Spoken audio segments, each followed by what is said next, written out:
What is up, guys and gals? Welcome to episode number 231 of the Nonsense Review. That's right, Rick, just call us a gallon. A gallon indeed. What are we a gallon of? We don't know, don't care, just a gallon. We're a gallon of nonsense. A gallon of nonsense. So apparently 231 cubic inches go into 1 US gallon, and boy, is it really easy to see why people hate the imperial system. Yeah. And it's also a short gallon, by the way, so... Oh well. Yeah, because a US gallon's different to a proper gallon, right? Yeah, it's 6 real pints or 8 American pints. Gallons are meant to be 8 pints, and the American pint is short, so the gallon is short. That's fucking dumb. Yeah. America, get your shit together. Yeah, it's 3/4 the size. I understand that, like, there'll be teething problems if all of a sudden everyone in a country is like, oh shit, now we've got to turn to metric. But metric's so easy. 100 of something makes the bigger something. Sometimes it's 10. Yeah, everything's in its simplest form, it's in tens. They tend to use the hundreds and thousands. Mm-hmm. Now, I know that's rich, us taking a piss out of another country's measurement system when what is it? We measure fucking weight of people in stones. We still do roads in miles. Okay, but here's the thing. We are the originator of the imperial system, and it's very sticky with us. We measure in stones because we use the imperial system correctly. We take the pounds, and then the pounds become stones, and then the stones becomes hundredweights, and all that. Like, we don't just, like, stop at inches and go, like, oh, you're 63 inches tall or whatever. Or, like, this road is 5,280 feet long or whatever. It's...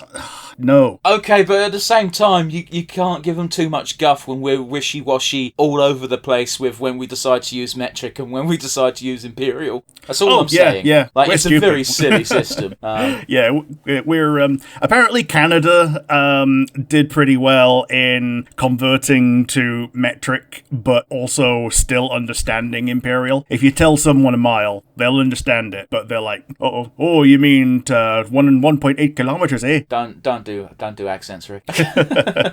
I mean, to be fair, they've already got to double up on languages, though, so it makes sense that they're just good at doubling up. Maybe so. Well, it's only really down in Quebec where they have to double up on languages. No one else really has to speak French. They don't have to, but it's probably a useful skill to have if you live in Canada. True, fair enough. Anyway, I digress. I'm your host, as always, Devon, and joining me equally as always is Rick. Oh yeah, we've not said hello. Hello.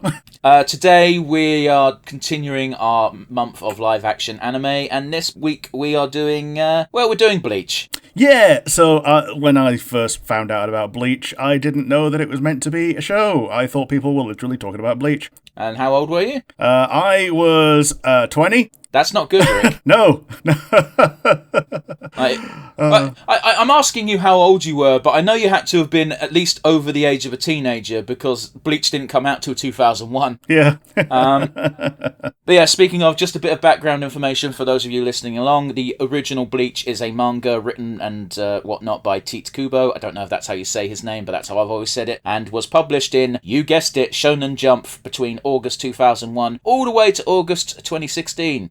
Yeah. Like, even the anime was like 2004 to 2012, I believe. Yeah, and that's not even getting onto the recent revival with the Blood War bullshit. Yeah. Which, for reasons unknown to man, is on Disney+. I don't know. But yeah, it's such a weird place to put it. Especially since the rest of Bleach is on Netflix.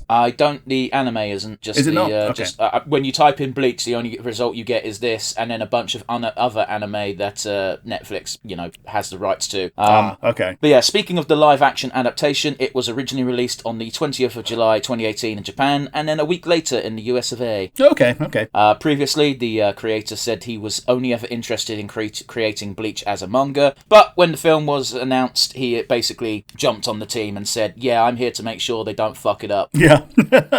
Respect for that. Yeah. Yeah. So, yeah, here's hoping that's true. I haven't done too much digging into the plot, but of course I did just briefly look over things. It seems that the actual plot of the movie is the first, I wouldn't call it the arc, but like the beginning of the story. It stops at the Grand Fissure. Okay. Which, I don't know if that means anything to you, but that's where it stops. Okay, I know very little about Bleach other than the really obvious things of Ichigo has sword, and when his sword is big, that's when it's not at its most powerful, and when it's tiny, that's when it's even more powerful. And every single thing that there is in the world, Ichigo is part that. Yeah, it's a really annoying thing in almost every story. Like, even Dragon Age does this with Alistair by the time we get to Inquisition. Yeah, he's part mage, he's part elf, he's part king, he's part Grey Warden. Apparently he's got dragon blood. Oh yeah, he's part dragon. Yeah. It's dumb. Yeah, and I know that Bleach is also a veritable smorgasbord of fan service in the manga and anime. I'm not sure whether we're going to get that far in the live action. No, we won't. But oh well. I'm assuming not. Yeah, fair enough. Like we'll see Orihime, I assume. Yeah, but this is before her powers awaken. We're going to see Rukia as probably going to be the main eye candy, for lack of a better word, because in this first arc she doesn't have powers because of bullshit story reasons, so she can't do fuck all. Yeah. And Rukia's also another one of those. She's totally 1,000 years old, guys. Kind of characters, isn't it? I was also going to say, also it's Rukia. Like, the actress might be attractive. I don't know. I haven't seen. But, like, Rukia in the manga is just like, that's not the fan service character by any stretch of the imagination. Yeah, the character is meant to be cute and only cute. Yeah, and yet everyone still pervs on her, so fucking figure that one out. Well, perv's gonna perv. No, characters who aren't even perverts. Yeah. Anyway, I digress. She's not drawn like a fucking child. She's just drawn as a short woman. Yeah, true. So it's not like it's offensive in that degree. It's just really annoying when you're meant to have this character who is meant to be competent and mean more than just their looks, and like here's like 5 characters who are drooling just because she's suddenly on the panel. Christ. Well, I'm just saying, it's, yeah, whatever. It is what it is.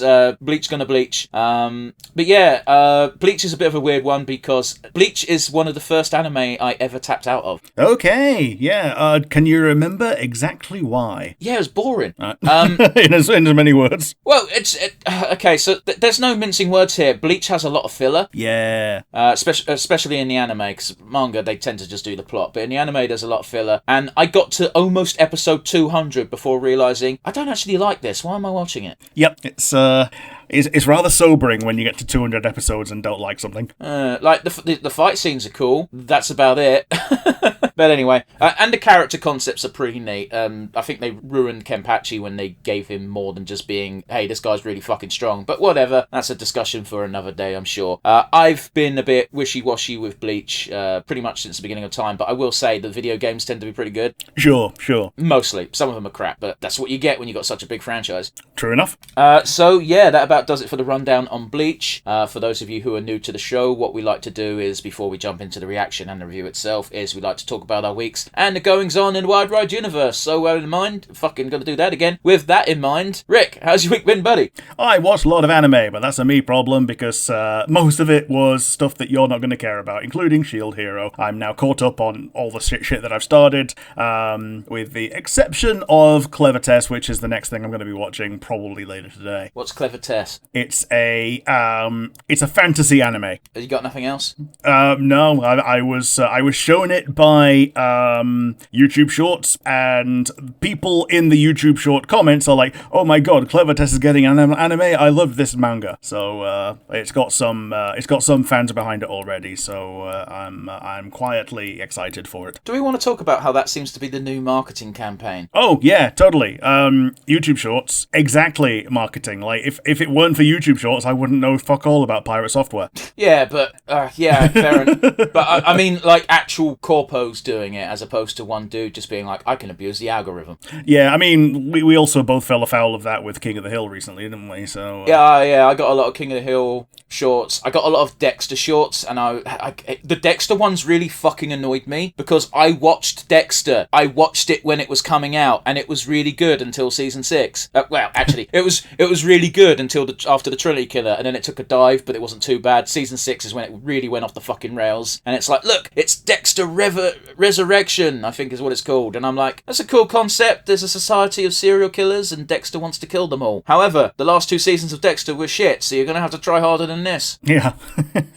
But yeah, other than that, there was some announcements at Gamescom. Yes, cool. Silksong is real. Yes, well, we knew Silksong was real. It's just you had some people being like, man, that game's never going to come out. But we have a release date, Rick. Yeah, September. September the 4th. Yeah. It's very soon. Yeah, it is very soon. It is very soon. It's that's like I can throw a stone and it might not land before September the 4th. It's literally 2 weeks away. Yeah, it's 2 weeks. Resident Evil Requiem. Yeah, I don't care about Resident Evil. What caught your eye about it? What really caught my eye about Resident Evil is the fact that Pokemon put out a trailer the same day for Mega Victory Bell. In the style of Resident Evil trailer. Oh.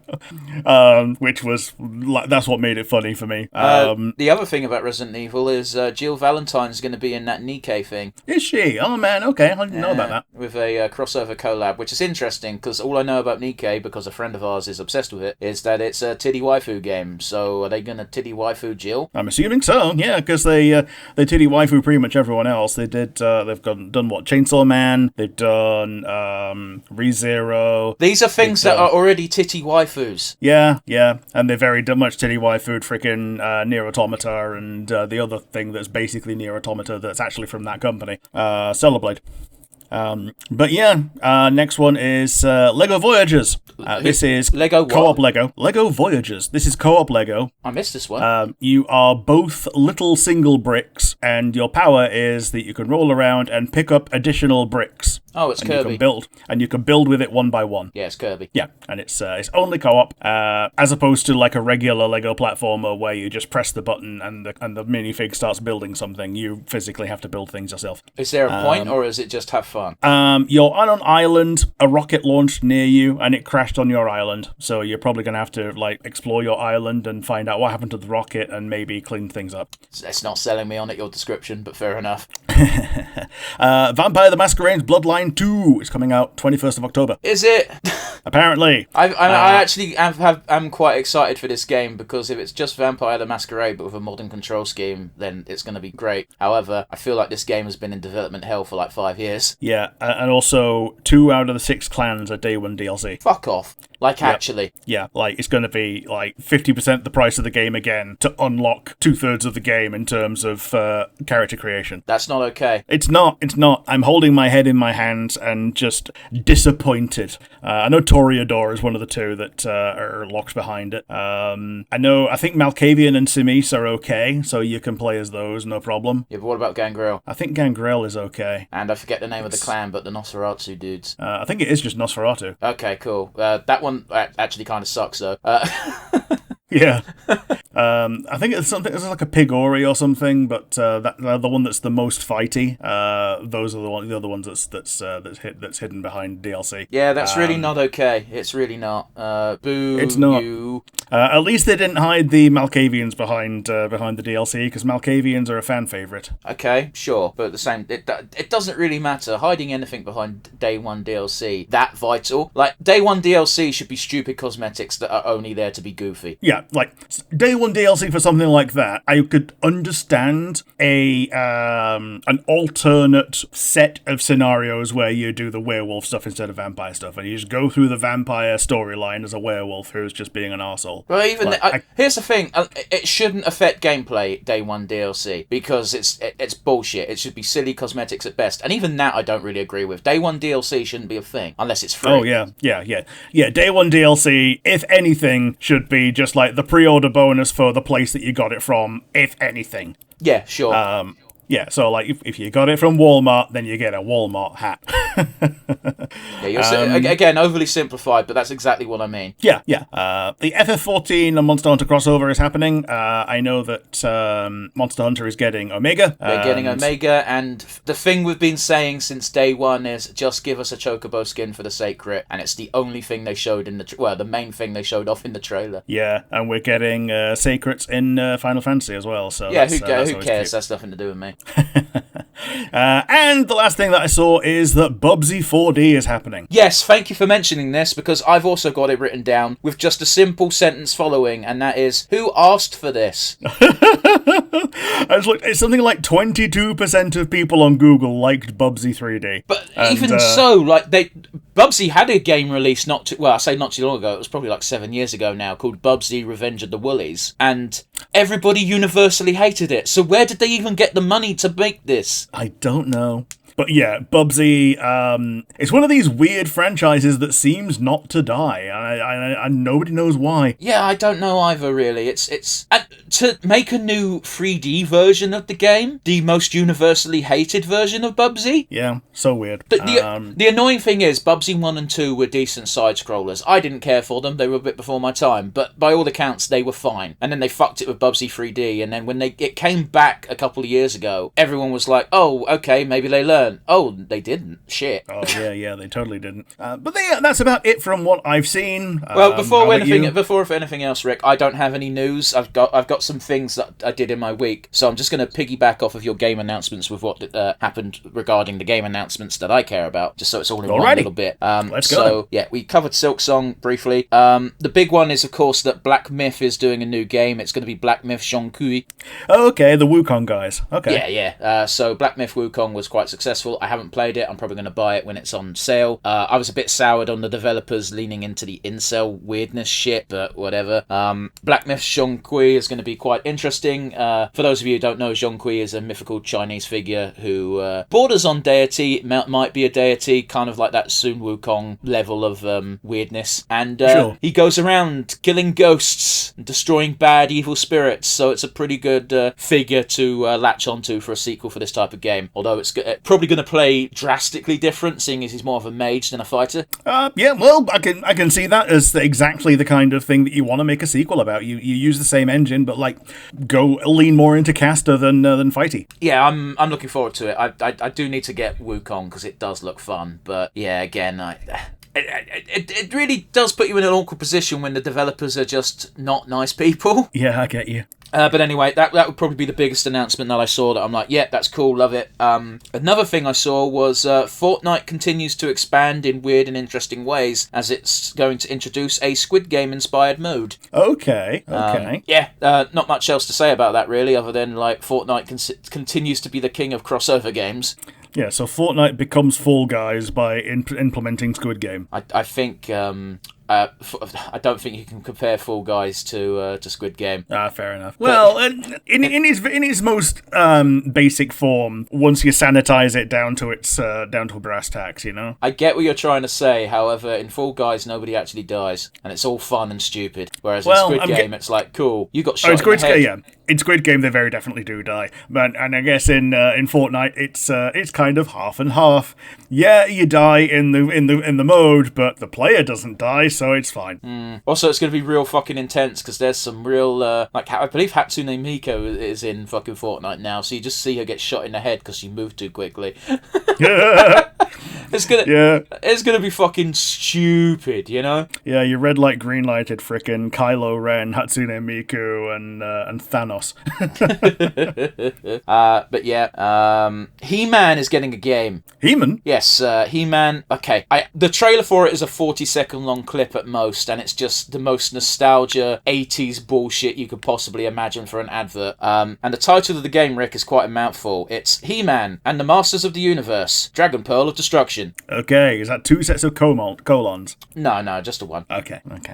Dragon Pearl of Destruction. Okay. Yeah, so it's a beat 'em up, and it boasts an entire roster of 4 playable characters. What is it like? He-Man, Teela, Fisto, and Orko? I don't know Probably I can't remember who the 4th character is. It actually looks like it was the evil lady. Okay.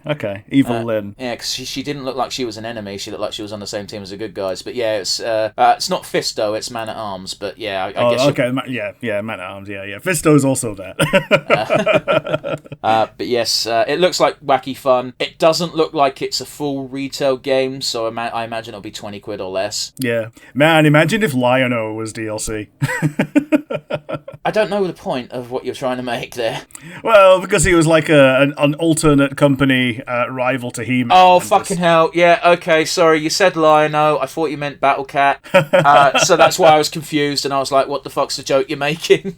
No, I mean Thundercat's Lion-O, not Cringer, no. Yeah, anyway, yeah, so that looks like a bit of fun. Dawn of War 4 is going to be a thing. Apparently it's going to be out next year. Relic are not making it. That's fine. They kind of fucked up with the last couple of games, in my opinion. Yeah, and it's going back to being an RTS. Yes, an RTS, grand RTS by the looks of it as well. They what brief gameplay footage they gave, which by the way had the little warning of this is not final footage, so expect it to change. It looked like there was a lot of units on screen. Yeah, they're apparently aiming for 4 factions and aiming for satisfying gameplay. If they're aiming for 4 factions, then they've already shown 3 of them. Unless they're combining the factions of humanity into one big faction now. In which case, we've only seen 3 factions. Okay, so is it Marines, Guard, Eldar, and Orcs or something? What we've seen in the trailer, we saw Space Marines, we saw Mechanicus, we saw Necrons, and we saw Orcs. That's 4. So unless they combine Imperium into just Imperium, that means we've seen all 4 factions. Sure. It'd be weird to not have Chaos. It'd be weird not to have Eldar. It would.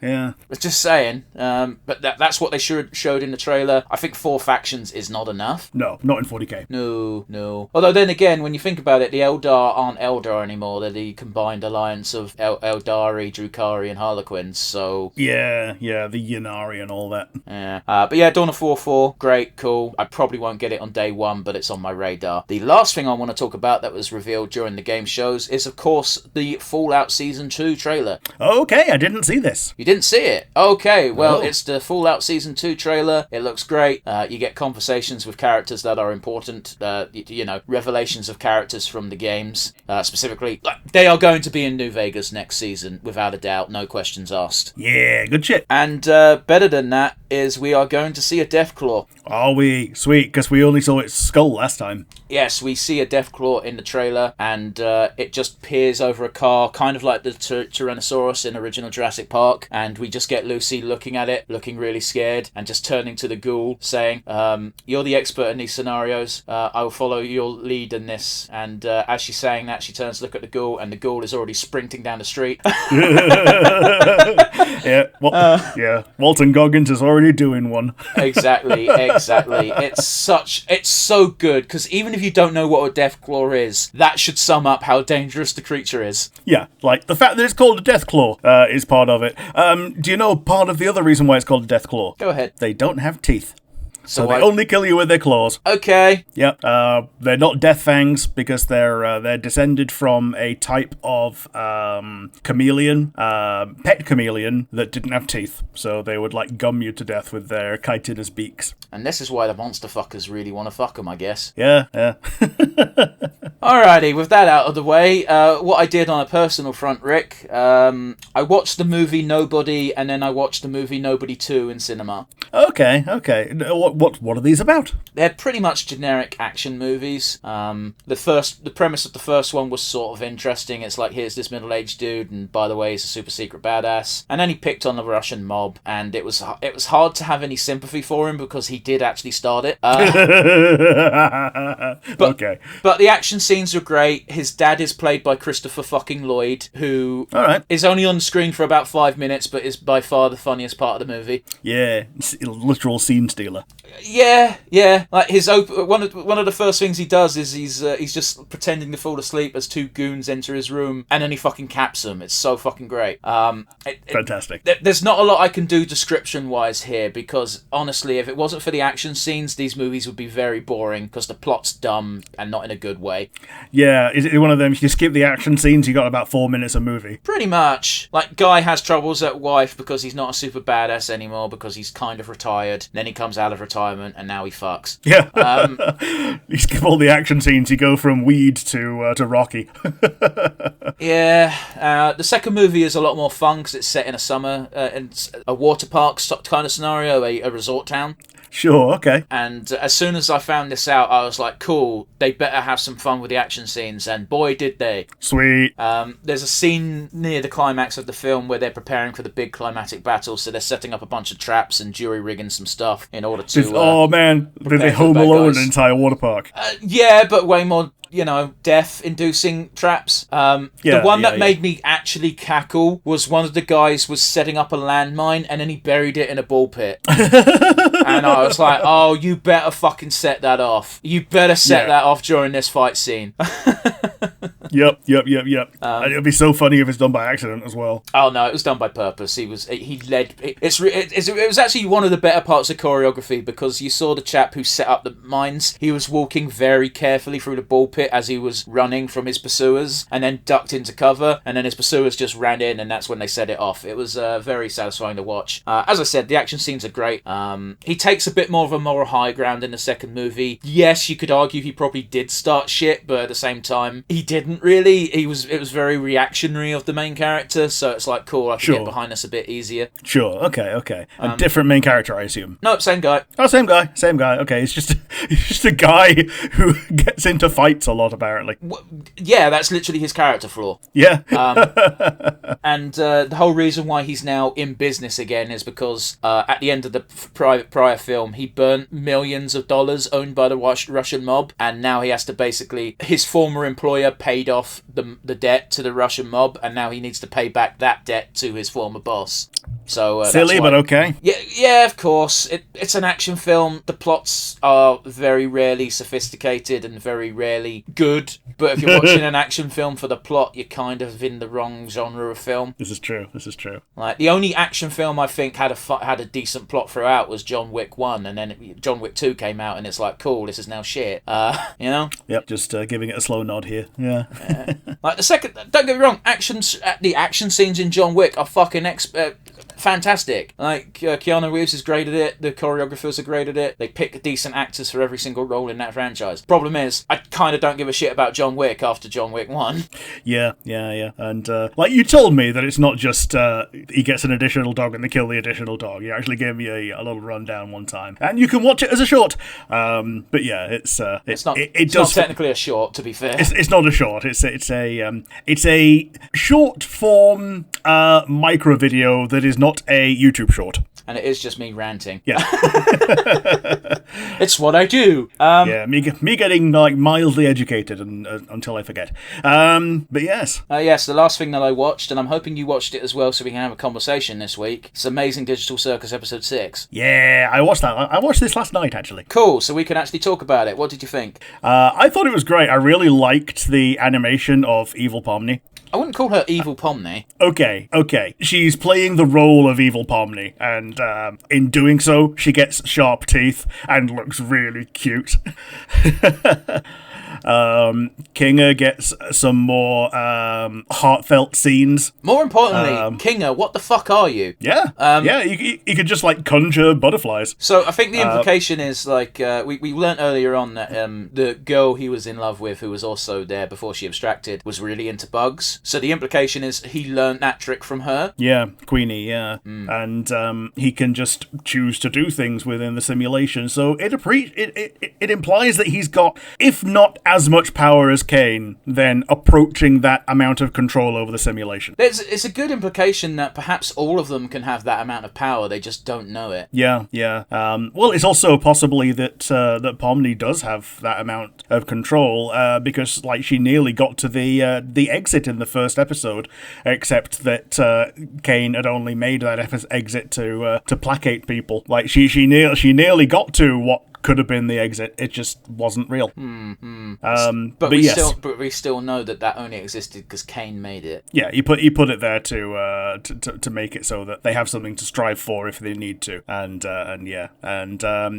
So the other thing is, it's kind of refreshing to see Jax just be a dick again, because he's had a couple of moments of like calming down and not being quite so abrasive, and it's refreshing to like have him going back to being a hate sink, you know? To a certain degree, although this episode only made it very clear, or clearer, I should say, that the entire Jax being a dick thing is entirely a coping mechanism. Yeah, it's you can just take it literally as read, or you can take it as almost obviously intended, where you can like read into things and take it the opposite way of what's being said. Well, again, from my point of view, the literal interpretation is that it's a coping mechanism, because he can't turn it off without fucking being all mopey and depressed, and he doesn't want to abstract, and because the characters still don't know what exactly causes that. Yeah, like he's not been to any funerals. If that's not a flag.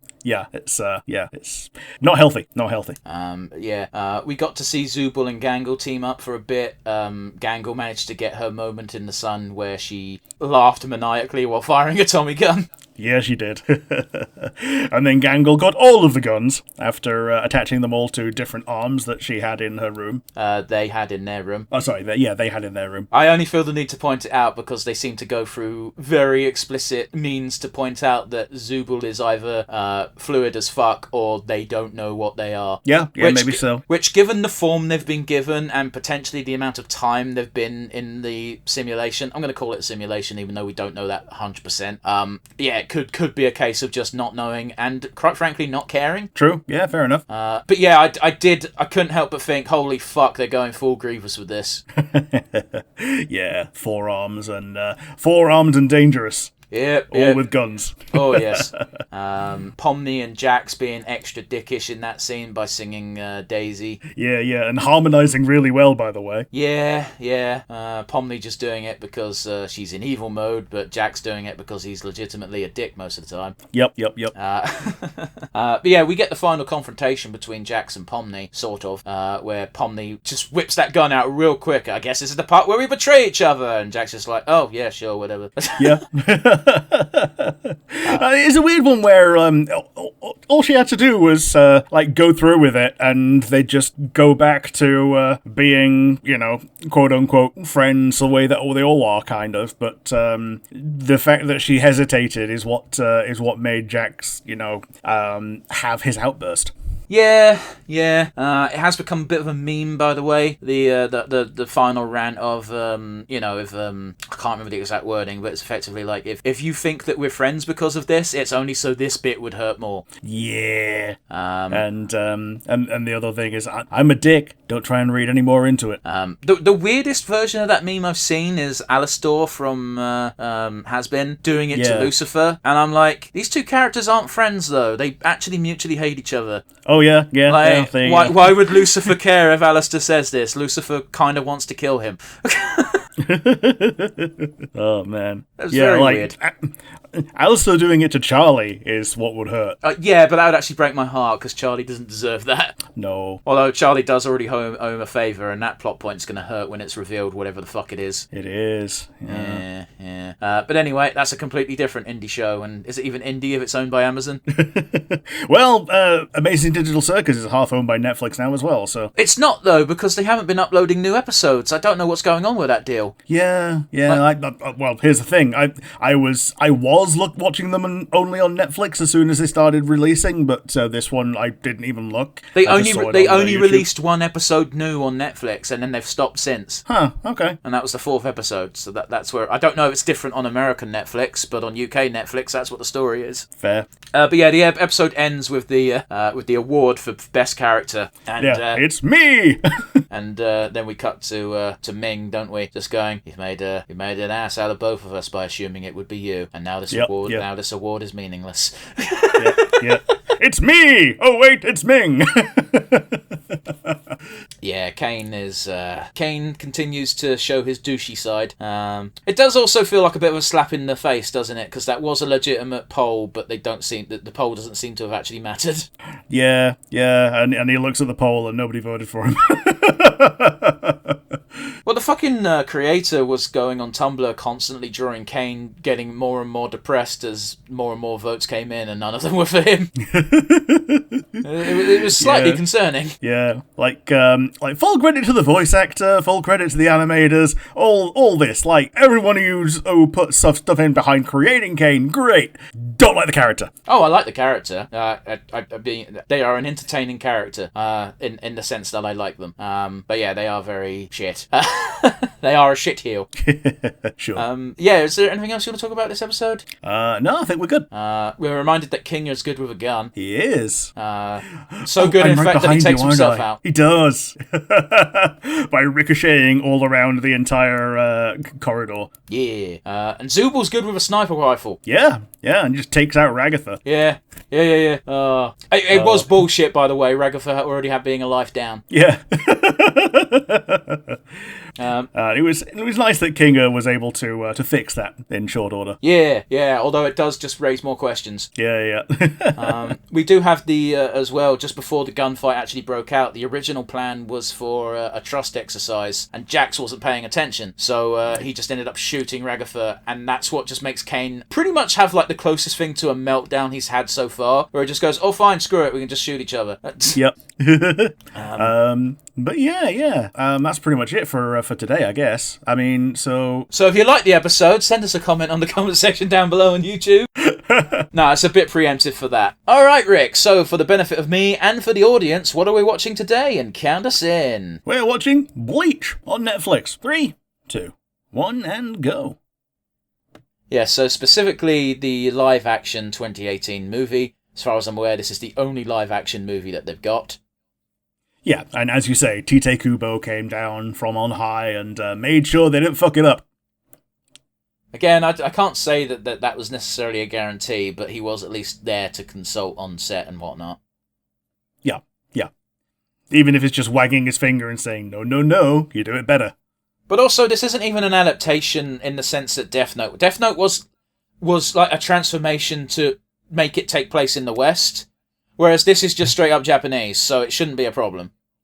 Yeah. This is an adaptation rather than transformative. Yeah.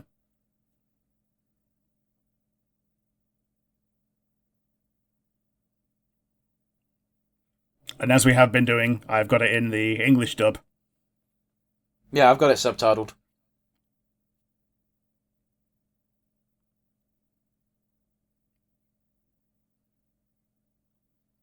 Funny enough, he definitely just said Kachan, which usually means mum. And it didn't get subtitled at all as mum. Yeah, or Kachan. Yeah. Oh yeah, he goes, "Thanks, mum," there. In English. So this is something that Netflix does that kind of annoys me, in that the English subtitles aren't subtitled Japanese. It's just what the English dub is.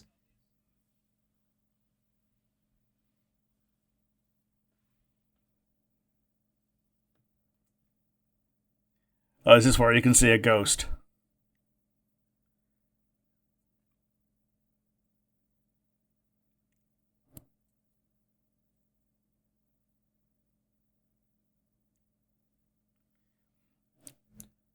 See, the annoying thing is I know what this is, and I can't spoil it for you. Okay, so it's going to be either Rukia or like an actual ghost that's like a...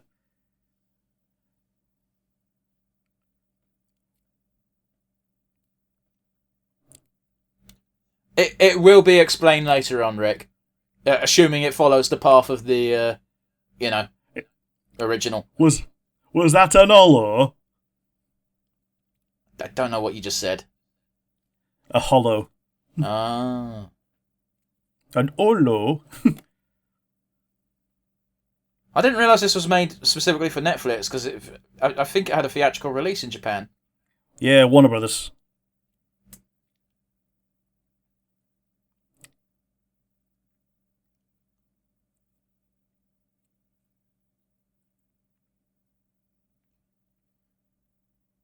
That was kind of an interesting transition, because those were definitely the usual houses you see in the Warner Brothers bullshit background. Yeah, I thought that, yeah. It looked like the Warner Brothers, like you say, the Warner Brothers buildings, but like, it went through it in like chaos mode, Yeah. Like fast forwarding to the Japanese street crossing.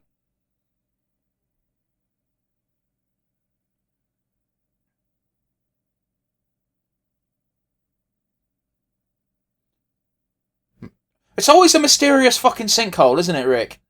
Yeah, or a gas leak. Oh, jeez.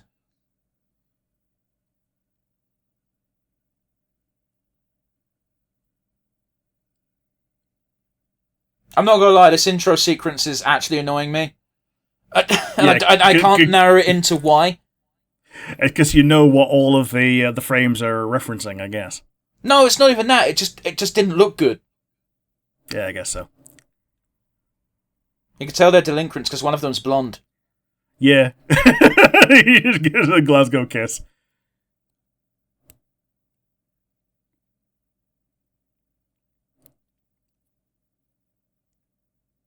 I'm gonna just take a punt in the dark and assume that's Ichigo because okay, cool. Thank you. Orange hair, brown eyes, high school student. Okay, so that's really fun because they have to put that in the manga because otherwise, how are you gonna know he has orange hair? Yeah, because looking at the front cover of the manga is all well and good, but if you're reading it in Shonen Jump, then they're not going to be on the front cover until it gets popular. Yep.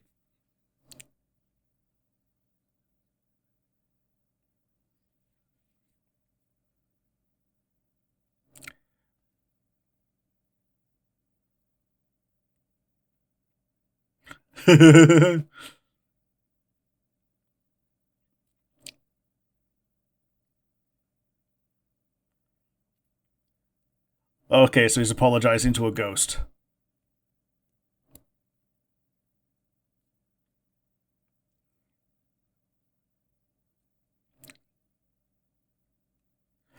So these are the flowers for a dead person.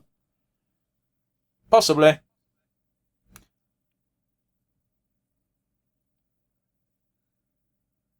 I will say, from a certain angle, those fucking bead chains that the blonde guy had looked like they were just anal fucking beads. And it kind of took away from the seriousness of the costume. Anal prayer beads. That would hurt. It would.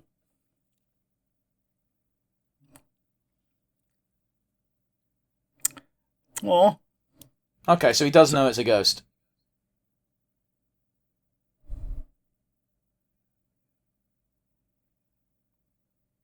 I'm going to assume that's Chad.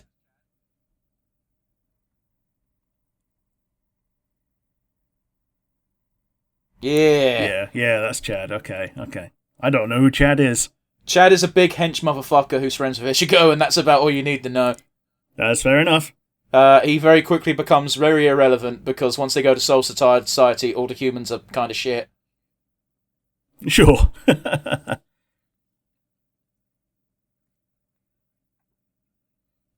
This is such a fucking anime father trope. Yeah, give him a headlock and all that.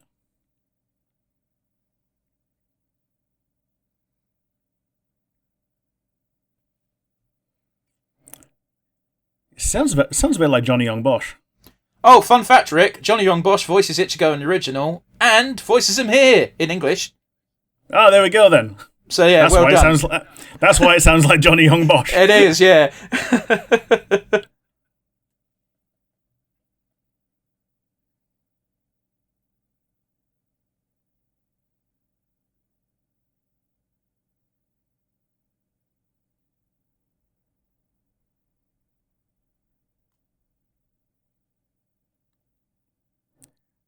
Ishin sounds.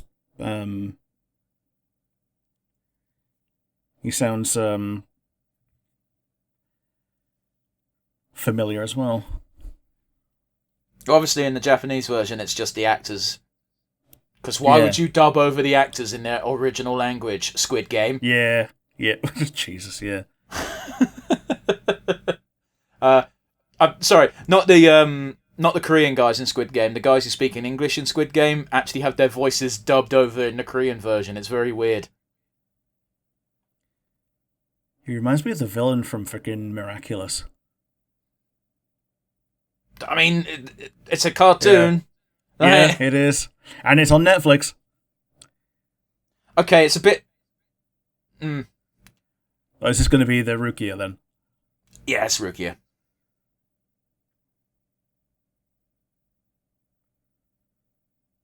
Is she going to be really little? She's not that short, okay.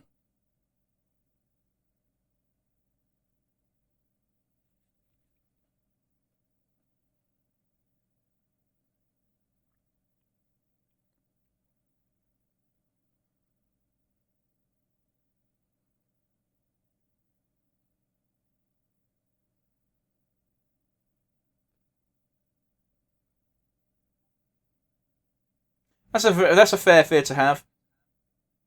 Yeah. So I don't know what the Soul Society is. It's the place where all the fucking Shinigami live. Yeah. Am I oversimplifying it to super nerds? Yes, but that's basically the crux. So it's like an intermediary afterlife that's not just hell. I'm not sure there is a hell in this universe. Okay. Or if we see it, it's well beyond the point where I fucking stop watching. So she looks on her eye stone and to look for the grand fishbone or something. Oh, the binding spell is sellotape.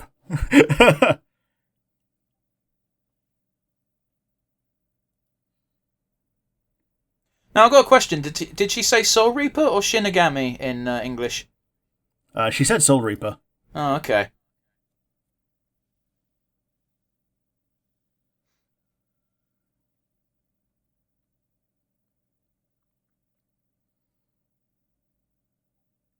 If only you knew that he's less human than literally everything else.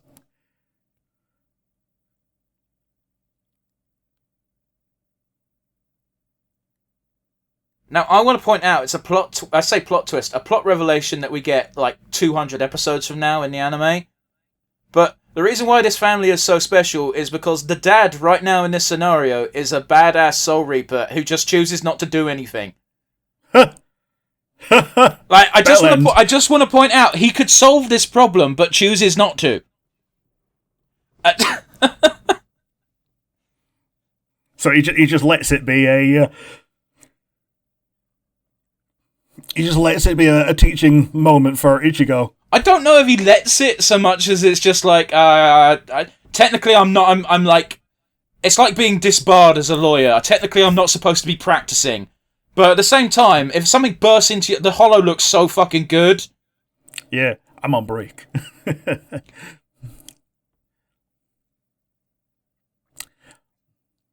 Also, yeah, so the hollow is more solid now that it's not having to be, see-through. That sentence was such nothing. Yeah. I think it's more solid now just for the sake of animation ease. Sure.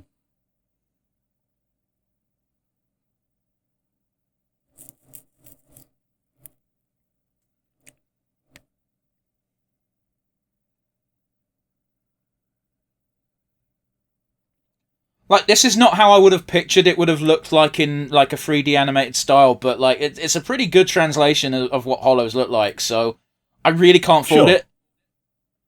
Okie dokie, okay.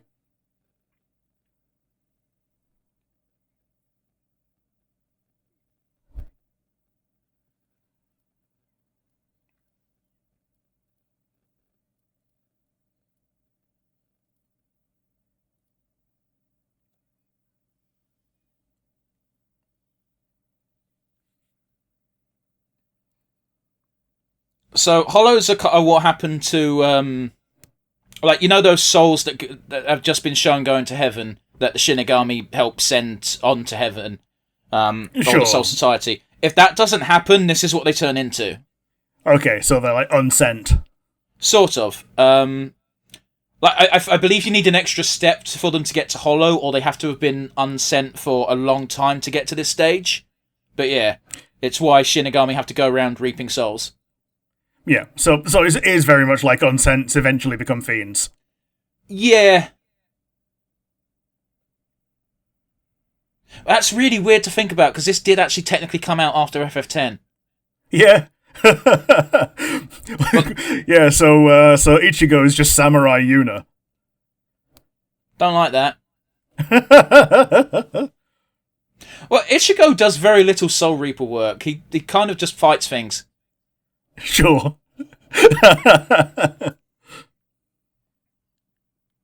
So this is why during the first part of the story, Rukia is out of commission, because she just gives all of her powers to Ichigo. Yeah, fair enough. And I believe it's one of the criticisms of this movie is that Rukia doesn't do a lot, but at the same time, Rukia doesn't do a lot at the beginning of Bleach anyway. Yeah, like, it would either be she does everything and Ichigo does nothing, or exactly what happens where she gives him the powers. What's interesting is that Rukia doesn't appear to actually have her second stage unlocked at this point. Because all the swords look... one of the rules with the Soul Reaper bullshit is they all have generic-looking katanas, and then they've got their second form, which I want to say is called Shikai, where their swords look unique, cool, and interesting. Yeah. And when Rukia has hers, her sword handle and shit is white, so it looks really distinct and cool. Cool. Okay. It's also why Bleach Man, John Bleach here, Ichigo, has got the big fuck-off sword. It's such a cool and iconic-looking sword, though, isn't it? It is, however, they very clearly needed to tone it down in order for the actor not to look like a complete twat here. Yeah. That said, I think that's a pretty good way of doing it, though. It looks more like an Auron sword than an Ichigo sword, though, doesn't it? Yeah, because the regular Ichigo sword is more pointy, isn't it? Like, it's like thicker at the bottom and more teardrop shaped. I mean, it looks more like a meat cleaver, you know? Yeah.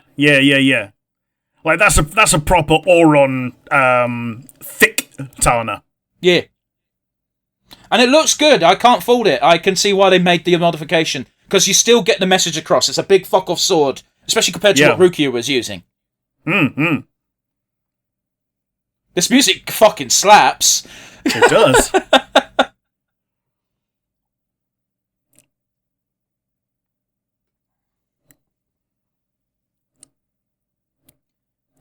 Yeah, she doesn't know that he's everything. Yeah.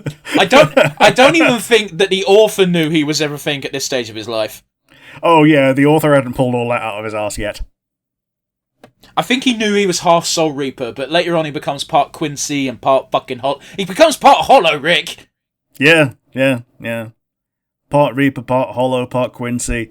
Is that Jesus with an anti-religious symbol on his chest? Even Jesus loves Bad Religion, it says. Damn, Bad Religion is a good song by Motorhead. Wait, is it? Whatever. Hello, I live in your closet now. And it turns out, wrong bit. Yeah, that did all happen. It wasn't just a dream. Again, I think Ishin has to act confused for the sake of his family here, but he knows what it is. Okay, so they've, removed the kids' memories. To be fair, that is a thing Soul Reapers can do. Okay, you just reap memories. And as we know, Ishin is one. Sure, so he just did it to the kids. I assume so, I don't know, they don't explicitly explain this one. Plus, we haven't seen it yet, but Rukia should be living in Ishigo's closet at this point, so Rukia is just here and can do it. It'd be really funny if she's, already doing so. And, waits until nighttime. Heh.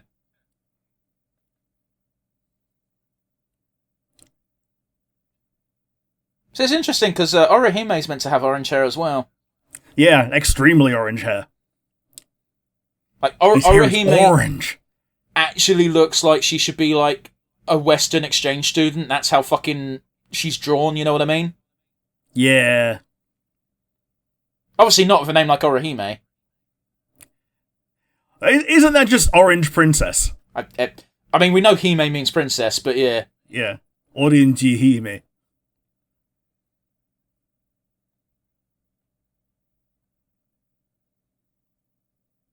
Troll. Yeah, that's such a Johnny Young Bosch intonation for that as well. It just goes, not quite. Look at Chad being a badass. Yeah. Chad is so cool. Why did they have to ruin him? Yeah. Like, couldn't they have just given him powers as well? He does get powers, they're just immediately irrelevant. That's the annoying part about Bleach! He's Yamcha. Oh, no, don't do this to my boy! He's Yuna and Yamchad.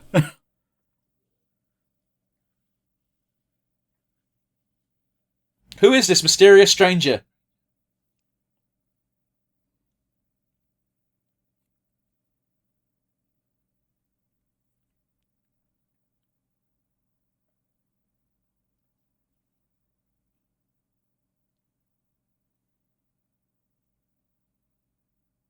Ha!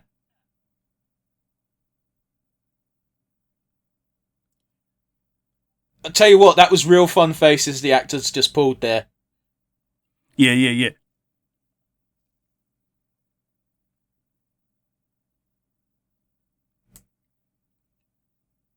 I've got a very annoying thing going on with the subtitles on my version, in that the subtitles aren't quite fast enough for the dialogue. Yeah, it's not perfect, is it? Or rather, strike what I said and reverse it, the dialogue is too fast for the subtitles. Does that make sense? Yeah.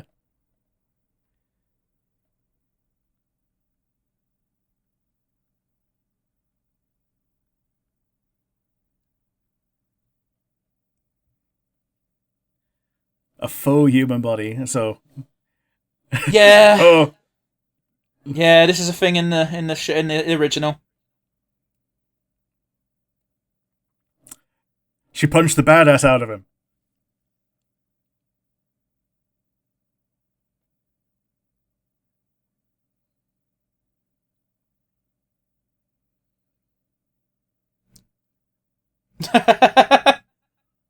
But you can't do that, because it's... His sword's a bit too big. Do you get it? It's a euphemism. It's too big, it's too thick.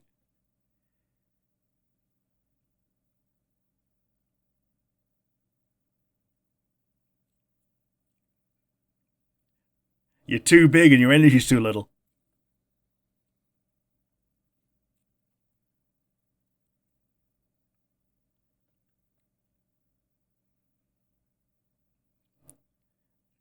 You do training. Substitute Reaper. That's really cute. I believe that's the name of the initial arc.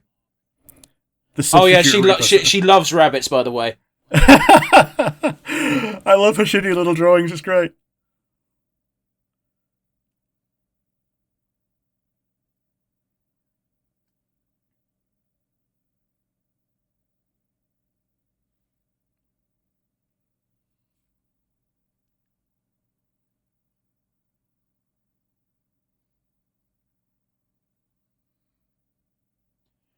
It blows my mind how fucking quickly they move on from this shit. Yeah. Because they do this for this first fucking bit of the story, and then it never fucking becomes a relevant duty again. Yeah, I guess they just, like, get the interns to do it.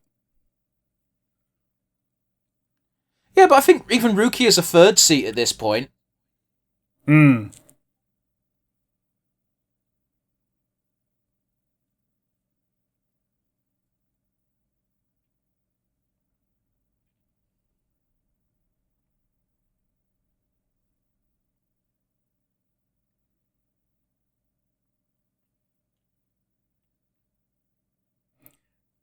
Your soul is molten, it needs tempering. I don't know if it's going to come up in this movie here, but the fact that it doesn't help that Ishigo has constantly got his sword out like that, because again, it's meant to go back to a normal katana when he's not exerting the pressure. Okay. So that's also part of the problem, which Rukia doesn't really explain. Sure, okay.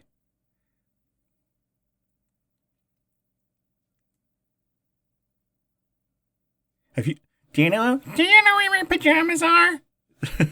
Oh, she doesn't actually sound like that, does she? She did. Shame.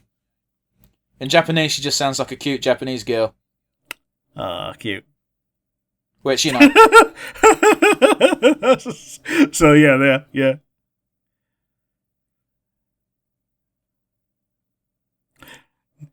Plus, I'm little, so I stole your little sister's clothes.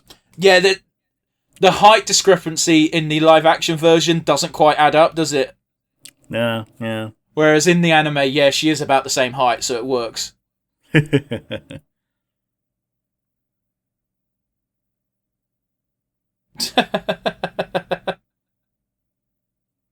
Nobody, just a pillow. What if he was? As long as it's consensual, it's all fine. Yeah, but you're not allowed to be like that in shows and animations, are you? Because then you're Yeah. a bad father. Yeah. Or as a kid.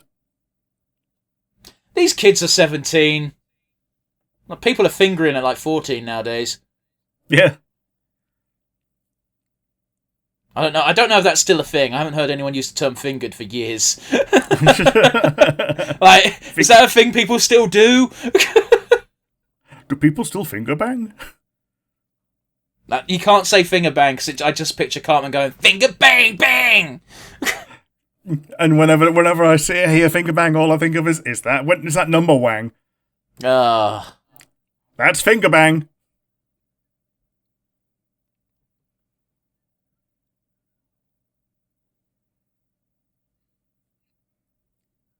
Well, he has shown that he's like pretty good with a baseball bat, at least, because it was his first weapon. Yeah, but he didn't use it, did he? No, he just like swung it around to threaten the three punks at the beginning. Before he kicked one of them in the bollocks. That's the ultimate weapon of ultimate distraction. Yeah. Show me a man who can survive a swift kick in the nads. Testicles.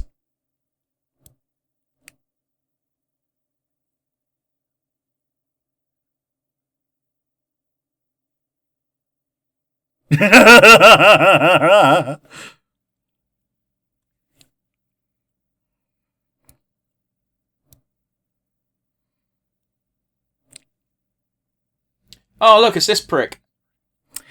I think I might have seen that guy. What, is in the actor or the character? The character in general. Well, he's pretty important in the first arc. Well, first couple of arcs, I suppose. I think it becomes important again later on, but that's well after I stopped watching, you know. I get you. Yeah, considering he's got glasses and that stupid fucking haircut, I'm going to assume it's Urya. Sure.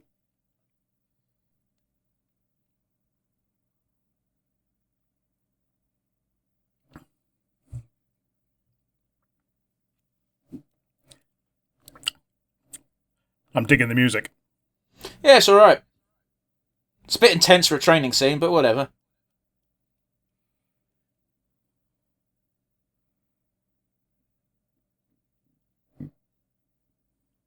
That one wasn't quite as fluid, but in the previous one, she looked really fluid when she was just like tapping him on all of his pressure points.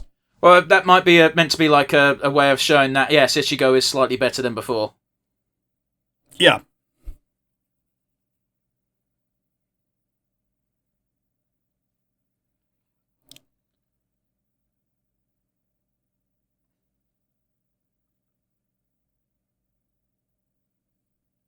Ichigo literally makes friends with all of the Shinigami.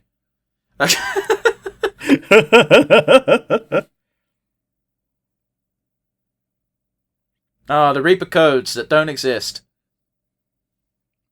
Yeah. Hi, Uri, may I just push this girl down?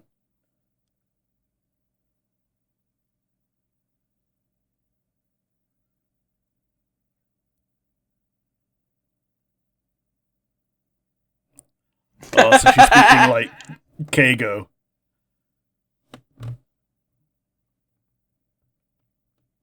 It's worse than that. She's learned fucking Japanese from reading manga.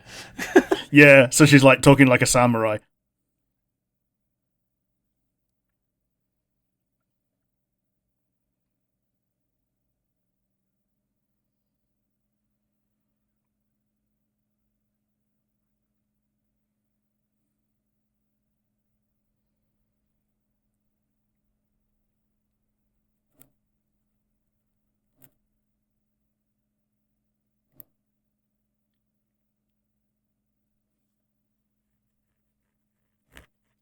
Just because you're correct doesn't mean you're right. Isn't that saying usually the opposite? Usually, yeah, I got it wrong. Oh, you recognise that name, surely. I've heard the name. Mm-hmm. I want to see him wearing his dumb fucking hat.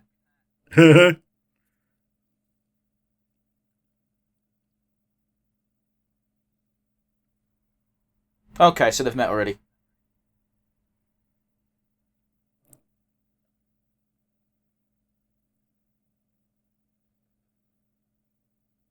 Yeah, dumb hat. That's I give him credit's due. It does actually look quite a bit like Urahara. Sure. That was one of the first things I bought at Comic-Con, is that stupid fucking hat. Sweet. And I no longer own it. Well, did it get nicked? Well, it's probably here somewhere. It's more of one of those scenarios, do you know what I mean? Sure, okay. I put it down at one point and I don't know where. It's not like it's something you wear every day, is it? No. Unless you want to get picked on. Yep. I once wore a hat for, it was bonfire night, so I just was wearing a hat to keep my head warm, because it's like 2 degrees. And we went to Spoons, and a gentleman who was a bit drunk just pointed and went, fucking Grim Reaper! Well then. Which is weird, because the Grim Reaper doesn't even wear a hat. Depends what classification you give to a hood, but sure. Yeah.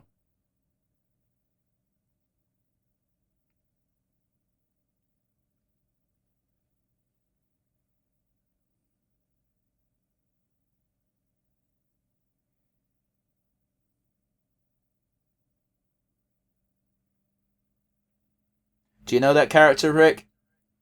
Not particularly. It's Renji. Okay, so it's not Aizen. No, I don't think we're going to see Aizen in this fucking movie. That would be way too big of a fucking jump. Yeah, Aizen's way later. Well, it's not even way later. It's just, like... Well, I guess he is way later from a certain point of view.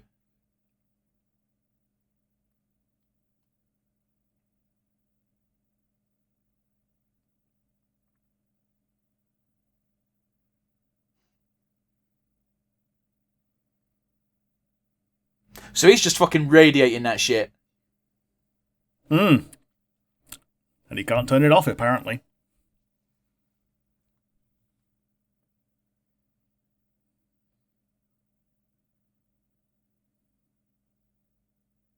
It's not playing dumb if you are dumb.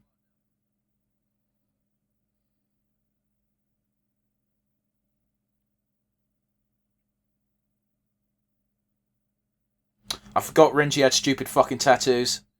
Is this the guy with the whip sword? Yeah, well done.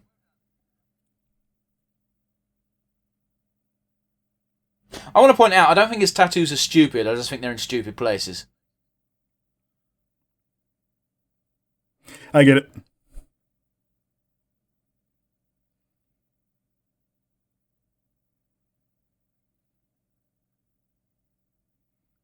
He got shot in the arse.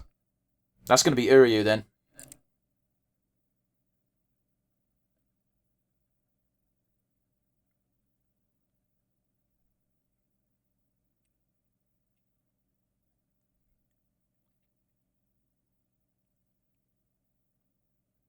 Sounded like a goddamn laser bolt, eh?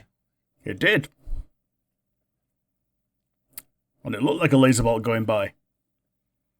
But I guess it's just a soul arrow or something. Like, yeah, pretty much.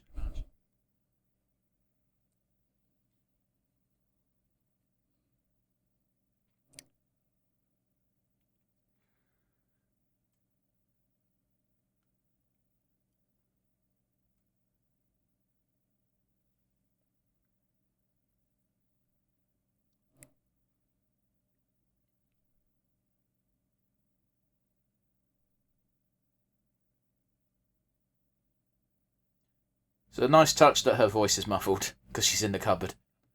I guess, yeah. Yeah. Yeah, it's not really muffled in the English. Ah. Well, both. Well, cause seeing as they're dubbed, I guess they just couldn't be bothered to change it. I guess not, yeah. But wouldn't you've done more voice acting than none? Wouldn't that just be a case of putting a filter over it? It would be, yeah, usually. Unless you're told to do it manually.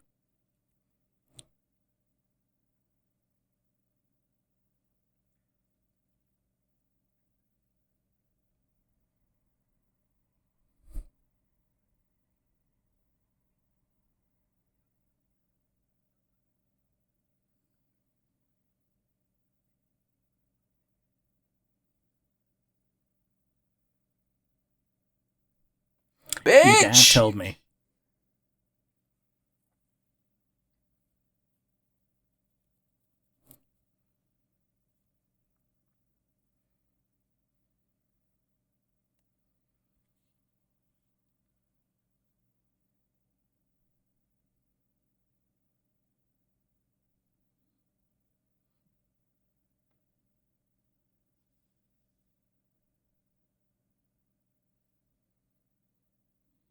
You really need all this space, motherfuckers.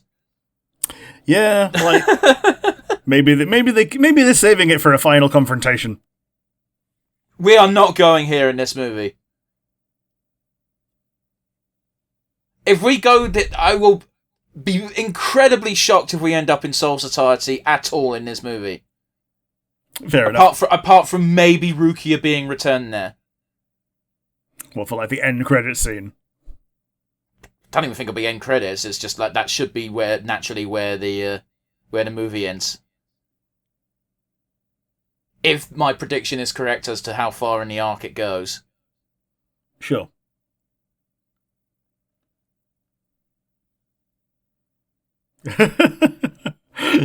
So I heard you're a rapper.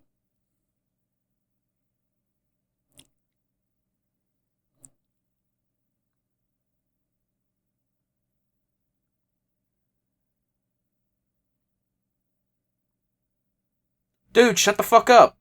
Innit?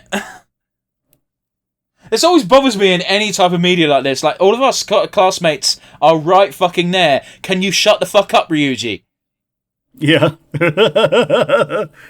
For real? Hey, Phantom Thieves! What up, my Phantom Thieves? And the annoying thing is that it's like only a slight exaggeration. Oh yeah, cool, let's go back on the roof. Hmm.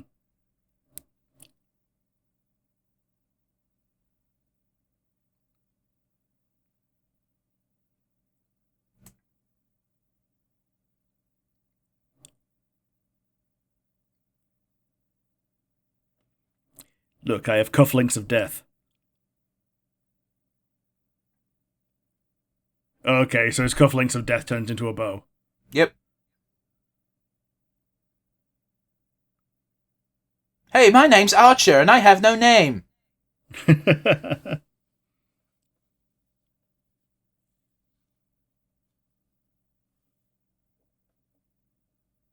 a pretty cool looking bow. It is. I do like photon bows. They don't make any sense, but they're so cool.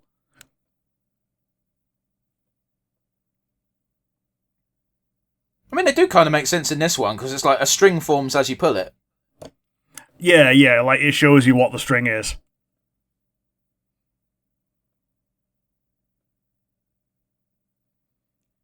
In the anime, the bow is drawn like as if the whole thing is spiritual energy, so there's no real physical part, you know? I get you. So it translates a lot better into live action by doing this. Sure, giving it the physical like main arms. Yeah.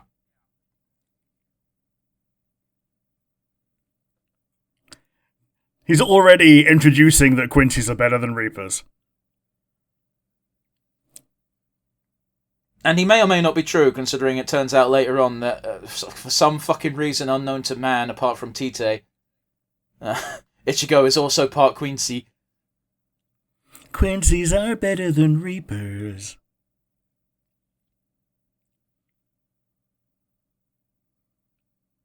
It's a pretty nice drum beat. It is. He does that in the fucking anime all the time, and it makes him just a dick. What? Does the glasses push? Yeah. Yep, fair enough. I get it.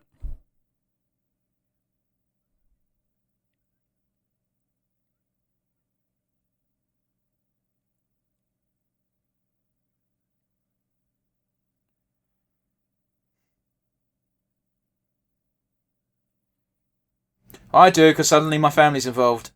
Yeah. Is that one of his kids? One of his little sisters, or is it Orihime? I assume it's one of the sisters. Well, it could be Orihime, I guess.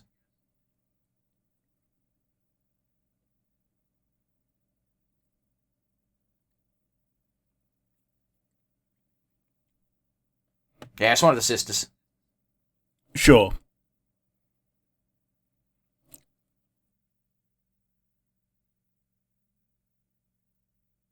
Oh, it's the kid he was helping the other day. Oh, hey, it's blood bomb patches. A spider with a human head.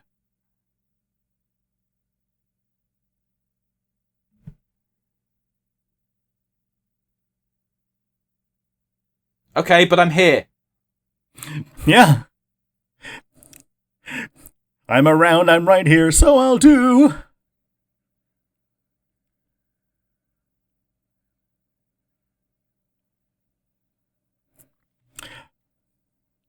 It does look like a cool monster like that, though.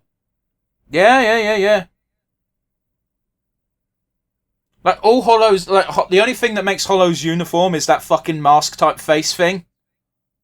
Yeah, otherwise they could take pretty much any form, which is a pretty good choice design-wise for your monsters. Yeah. So if you want to find a rhino, well, guess what? It's rhino-shaped. Yep. I'm sorry, that musical lyric was just there. All you gotta do is drink all your milk. All you gotta do is drink all your milk. And I wasn't fully paying attention to the song because, one, I'm talking to you, and two, I'm watching the action scene. So yeah, I don't know what the line prior to that was. So what do you want to achieve that requires you to drink so much milk? Eating squirrel. Is that Renji? I'm going to assume it is.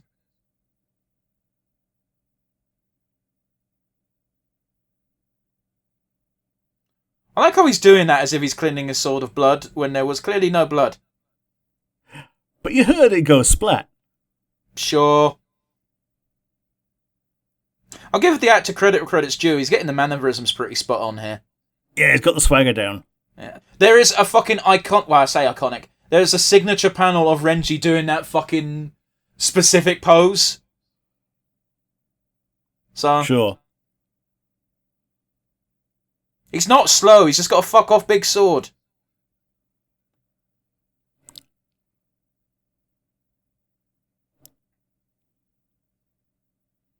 I'm not slow. I'm just handicapped. He can't use that word. Handy-capable. There you go.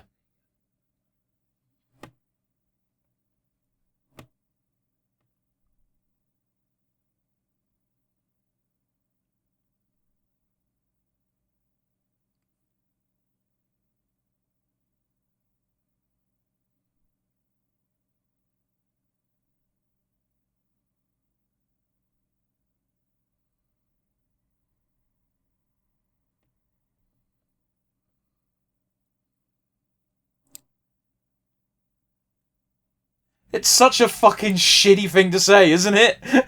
Yeah, you didn't win.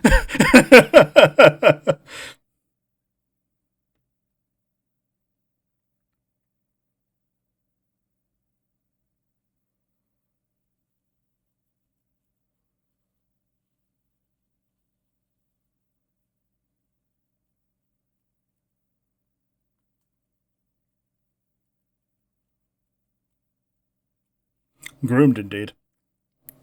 That word has been ruined, I appreciate that, but it makes sense in context. Yeah, I get it. Being groomed doesn't always mean, like, sexual pervert bullshit. Yeah. Even though she's a young girl. Okay, listen, again, I appreciate I know more of the story, but it makes more sense when you know more. Yeah, sure. Although it does get a bit creepy, but not for the reasons you think. Sure. Oh, Byakuya does not look so good.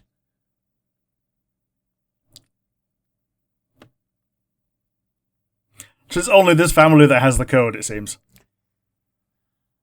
I do believe it's a code in general, but most people don't give a fuck.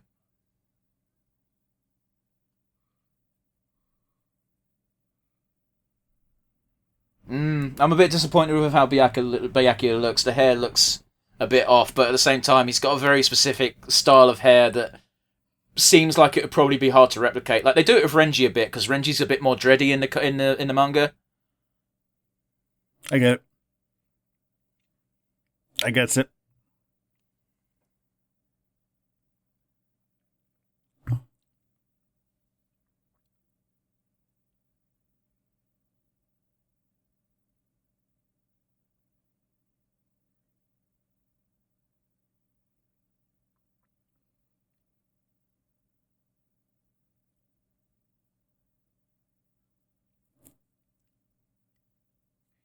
A Reaper's job is never done.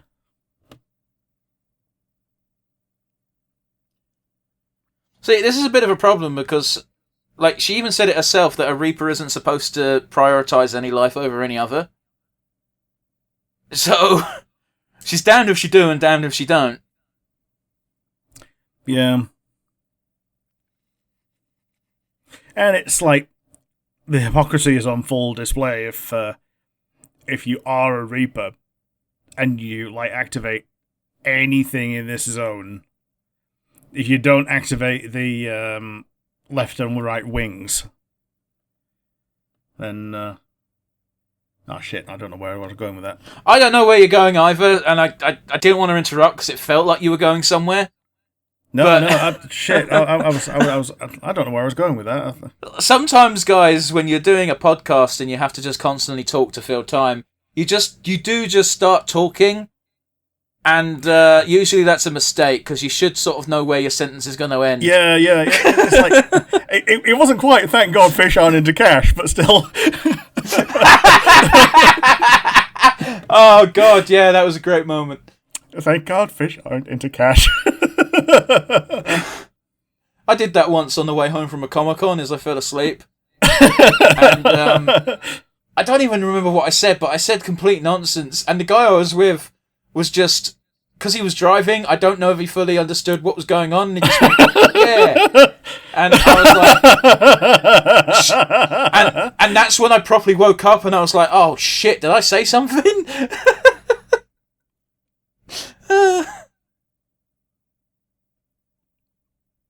I wanna hold your hand.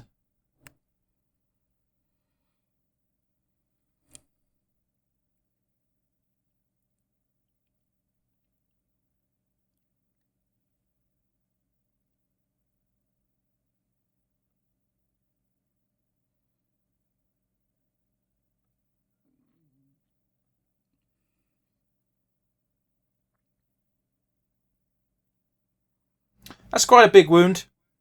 Yeah. Well, if the thing about being a Quincy is just my parents were killed by spirits, then like that qualifies, doesn't it? No, that ain't even the reason. Oh God, no. No, Quincy is a bloodline thing. Oh, okay. Like, if your parents are Quincy, you'll be a Quincy. Much like how the reason why Ishigo's got big dick spiritual energy is because Ishin here is the Soul Reaper. However, Sure. they don't tell you that until 150 episodes later. So you're not meant to know that, by the way. And I assume they're not going to touch on it in this film, but like that is the case. Yeah, fair enough, fair enough.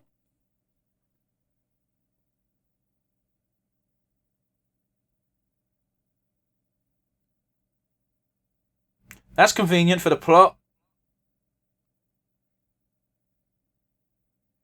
Don't you hate it when people say that? Yeah. That was convenient for the plot. It's like, yeah, that's because you're watching a fucking story.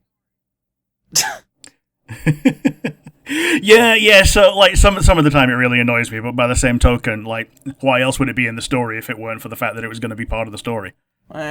Dude, come on, fucking...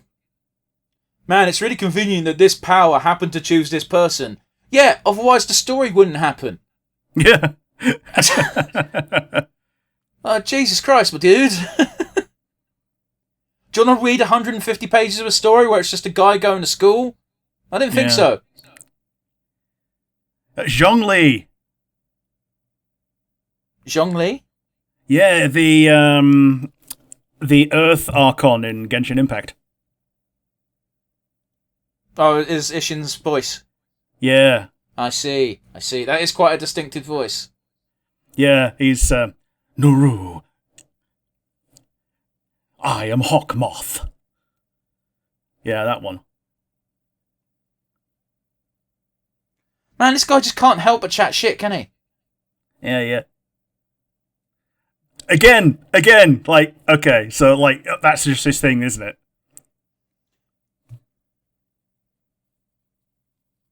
It's a good thing he's not black or something, because that would be incredibly racist. Yeah, it would.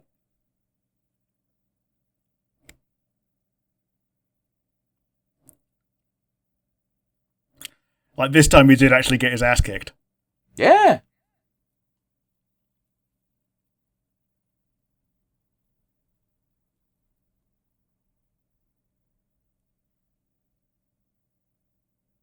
The only annoying thing is the story progresses so goddamn fast in the anime/manga, where literally in the next arc, he is toe-to-toe with the two people who just kicked his ass. Sure. Like, which is only slightly frustrating. I get it, it's a fucking shonen, that is kind of how fast things progress, but still. Yeah, you got to catch up with Yamcha pretty quickly. Who are you calling Yamcha? Because it's not Denji, is it? The other guy in the bedroom, not in the classroom. That's the Yamcha. Well, again, there's like 3 Yamchas if you're going by that logic, because Orihime, Chad, and Uryu are all very quickly like just not shit. Yeah, Chad is kind of like their Yamcha, really, isn't he? Well, again, no, because he never gets quite relegated to I'm gonna lose every week. Sure. He's just not as powerful, and they kind of get written out of the script pretty early on, if you know what I mean. Sure.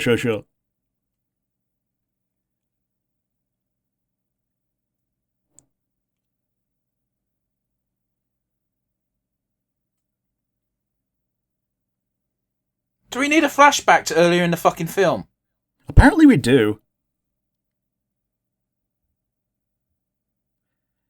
Unless it's actually going to give us some, like, different, like, context, at least, but...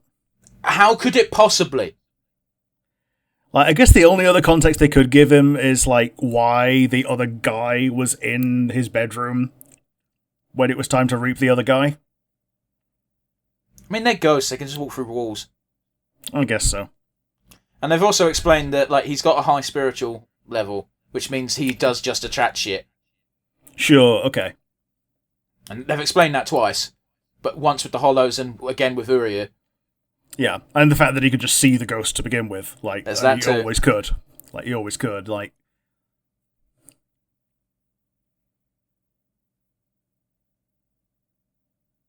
Like, even before his mum died, he could see the ghost girl.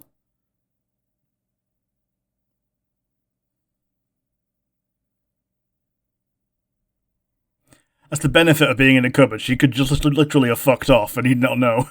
Yep. Bitch, I was pouring my heart out. I was pouring my heart out and you fucked off back to space. Now I'm going to come on your pillow. Oh no! Oh, oh, there's still 50 minutes. God, I'm bored.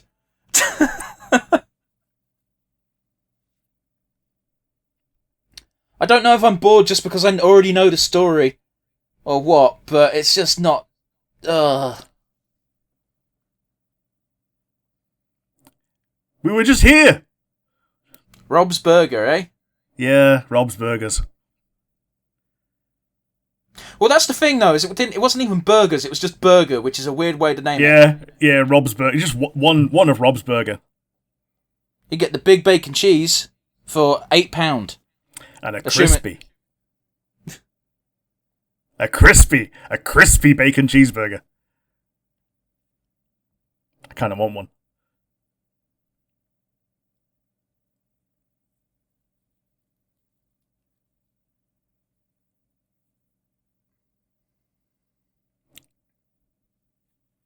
How'd you learn his surname?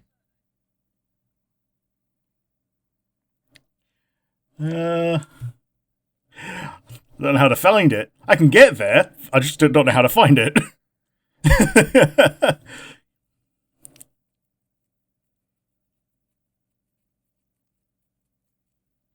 I don't remember Uryu being the one who gave him this information in the anime, but I'm also not that bothered if I remember correctly or not.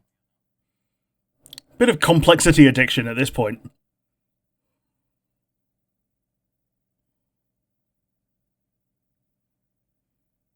Hey, look, your hat matches my shirt. Yeah. He's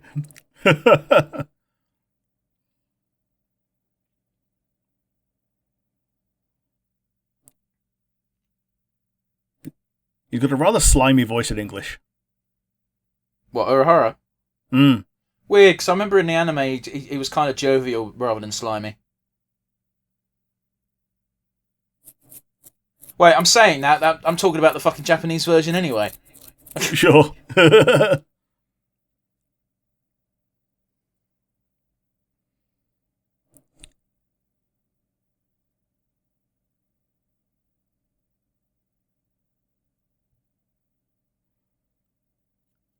Yeah, I don't remember any of this happening in the anime, but again,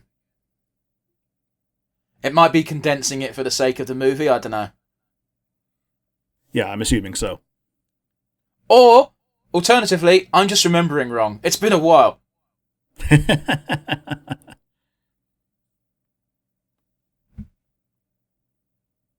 Yeah, not a lot of people like Byakuya. In universe, I mean. It's like nobody's favourite. I'm sure a lot of fans of the show and the manga like Byakuya, but like, I think this is one of those ones where like I think he's quite popular among female fans. Sure, okay. I think I could be entirely wrong on that one. So it's like Emmett Selk. No one in universe likes him, but I don't know. The other Asians seem to like him for a bit. yeah. Like, Hythlodaeus is up his arse the entire time.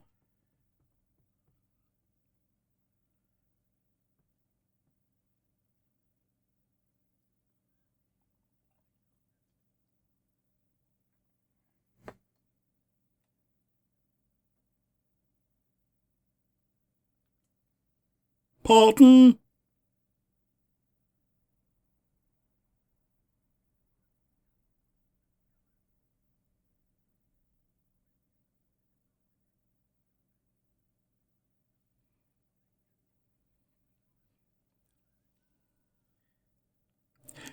Yeah, I mean, he beat up Fishbones like with no problem and no training. Well, I want to point out Grand Fisher is the final boss of this arc, so. Yeah. And you're going to kick yourself when you don't see the twist.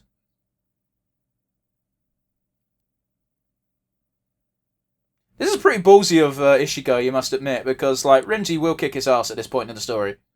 Oh, definitely.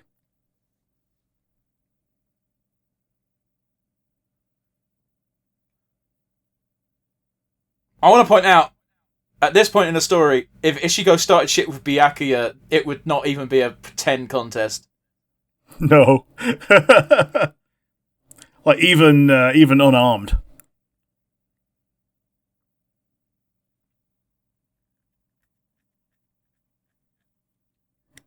I really like the music, but it just doesn't match what's happening on screen half the time. Yeah.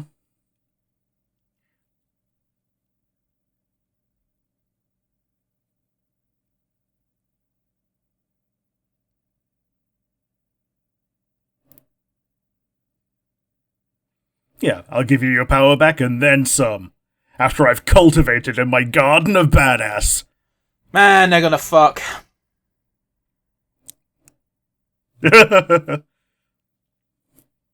I don't actually think they do. I believe they should go into it with Orihime. Oh, yeah, they definitely go into it with Orihime, yeah. I think a good 80% of the fan base got really annoyed by that revelation. Yeah.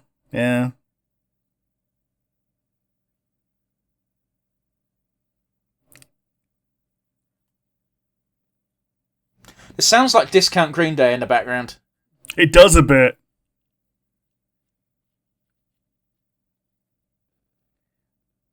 Oh, I didn't make any of them. I've just now realised we haven't even seen a Getsuga Tenshu yet. No, we haven't. Getsuga Tenshu, 90% of the time it works every time. That's a super sword beam, right? Yeah. You get it in Bloodborne. It's the move you get for the... Sorry, it's the move you get just for the Moonlight Ultra Great Sword. Yeah.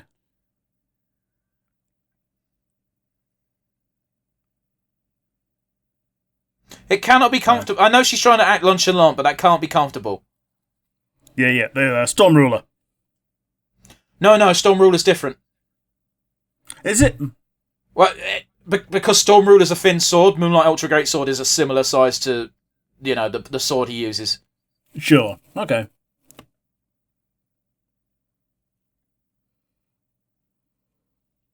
Because I'm thinking like Blasting Zone from FF8. Nah, it's not quite, because it is just a beam from the sword. Sure. Like a slash that can be shot, which seems weird to describe, but that is more or less what it is. Yeah, like a shockwave boomerang.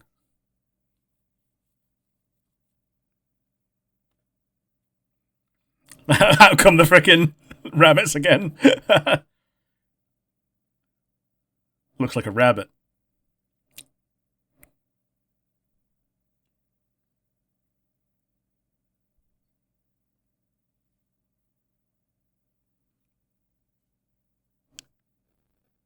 Okay, so it's his mum's spirit that died, unfulfilled.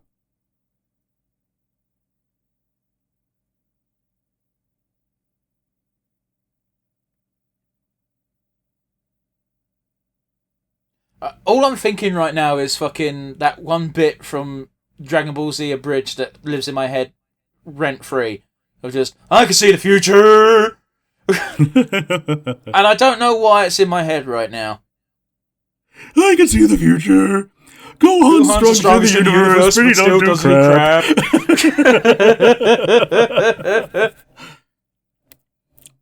It's literally the one that we both go to straight away. Yeah, because it's so fucking true! At least he does in the most recent movie, but yeah, that's pretty much the only time he does anything. I haven't watched Dragon Ball Z in fucking forever. That being said, when I typed in Bleach into Netflix, there was a thing called, Dragon Ball... I can't remember the suffix, but it came out last year, and it's cool, all the characters are now children, and I'm like, what the fuck is this bullshit? Oh, Daima, yeah. Is it good? No.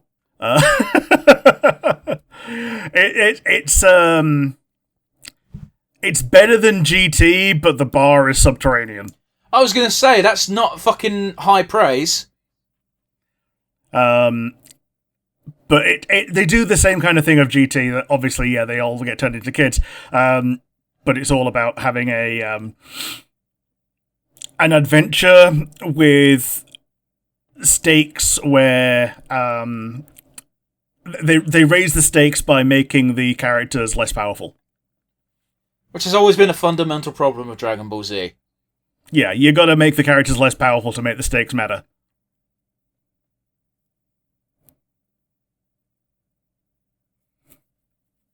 Because, otherwise, how are you reasonably gonna expect anyone to be, that much stronger than Frieza? Yeah, I suppose. Like, Cell was created. Listen, that just looks like fun. It does. Yeah, Cell was created, and he's got all the strongest fucking bullshit moves, because bullshit. And, like, Majin Buu is pretty much a force of nature. Yeah, Majin Buu's a weird one, because, like even Frieza's told, hey, if you ever see Majin Buu, fucking run. Yeah. Yeah, the things you should run for, Lord Beerus and Majin Buu.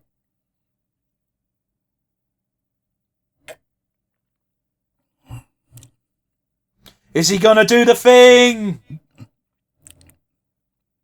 Well, they turned the studio fans on. Yeah! Mini version. With no particle effects. Yeah, we can't afford that yet. No. We're saving that for later on.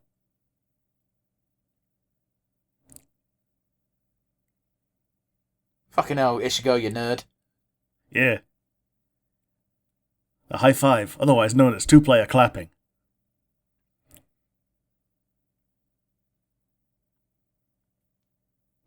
Oh, right, they can't fucking see because he's a spirit right now. Except for him, because he's Iryu. Yeah.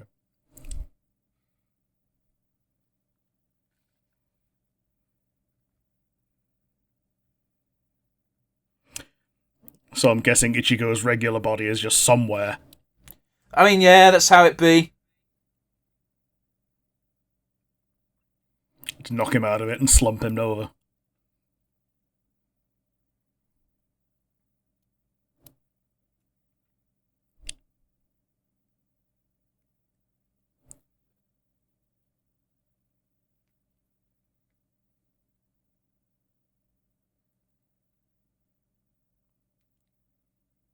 Again, this is never an issue ever again.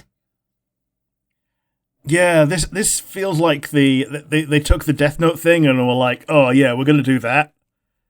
But I think this came before Death Note, did it? Yeah, by a couple of years. That being said, that was a cool transition from him saying that to cutting to Ishin next to the picture of his dead wife. Whereas when you know Ishin is a Soul Reaper, do you get what I mean? Yeah. It's clearly not a death sentence to be attached to people. Because how attached is this motherfucker? Yeah, so it would seem. But again, you're not supposed to know that if this is your first step into Bleach. Which, don't step into Bleach, it's very bad for you. Like, even if he is attached to the mother, even if he has let go, he is still attached to the kids. I mean, yeah.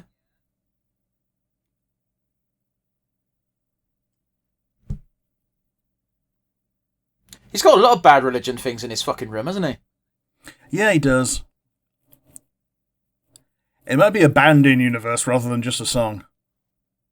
Well, Bad Religion is a song by Motorhead, and I don't remember them having a picture of Jesus. Is it? I think it's called Bad Religion. Bad Religion is a band. Okay, It's an American punk rock band formed in LA, California in 1980. So it is a real band. There we are then.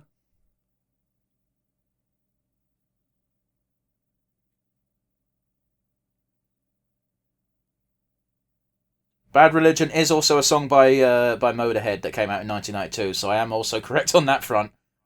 Yep, fair enough.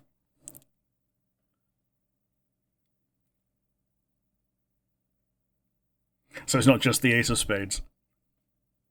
If that's all you think of when you think of Motorhead, then you don't know a lot of their discography. No, I don't. I know the Ace of Spades from the ultimate dad rock music album of all time. Okay. I feel like it's better for our relationship not to dive any further into this conversation.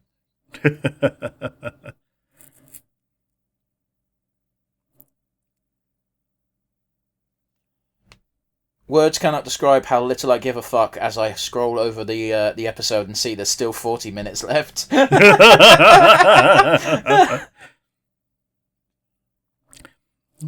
Yes, Rukia and Ichigo, have your nice, heartfelt little moment with the this Disney music going on.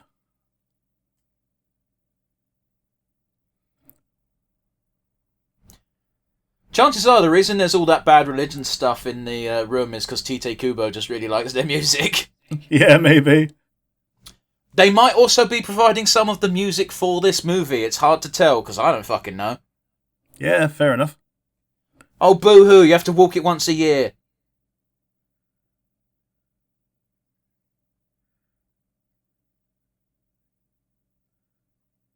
How's he cheating? Because he has longer legs? Because she has to have the heavy one, and everyone else has got like little shitty light stuff.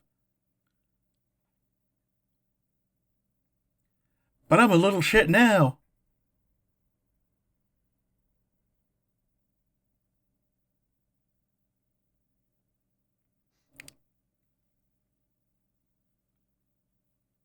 To be fair, I'd be very annoyed if I was in Ichigo's shoes.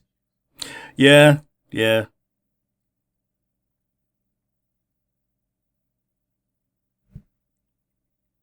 I assume it's giving you the translations of text whenever they pop up, yeah? Yeah, Masaki Kurosaki. Cool.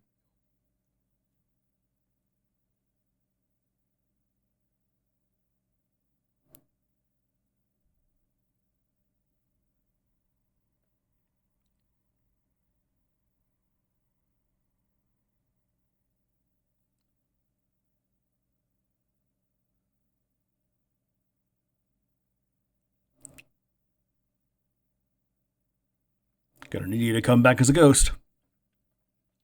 Yeah.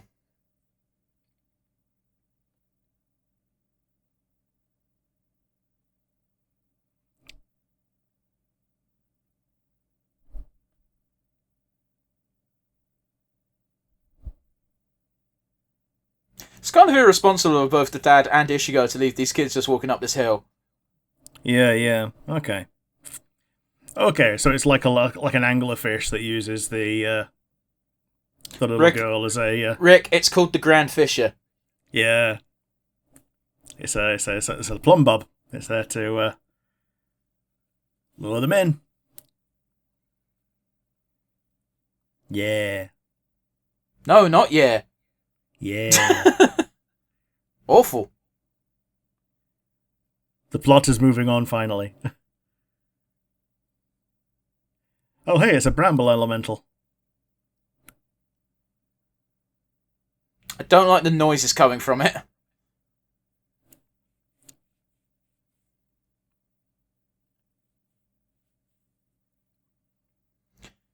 Oh, you killed my mother. Now prepare to die.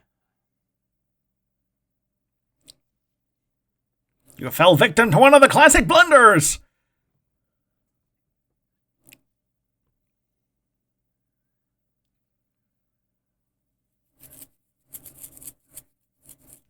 Now, again, I want to remind everyone who's watching and or listening. Ishin is at the top of the mountain here, or hill, and could solve this in 1 minute. Yeah. And is choosing not to.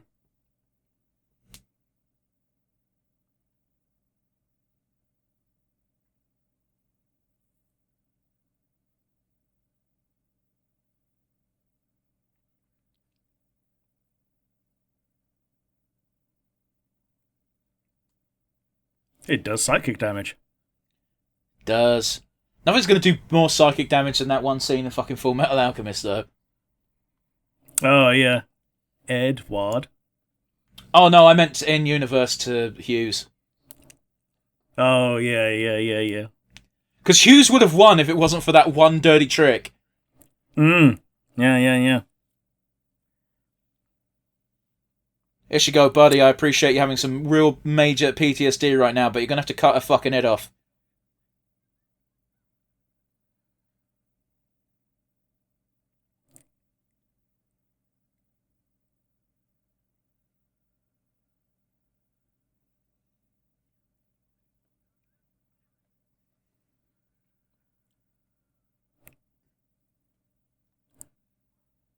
What does the monster sound like in your version? It's just, I've been waiting for you. Yeah, that's good enough. Oh, so he's just playing along at that point. He is also slightly drunk. Okay. But I do like the idea of him just playing along.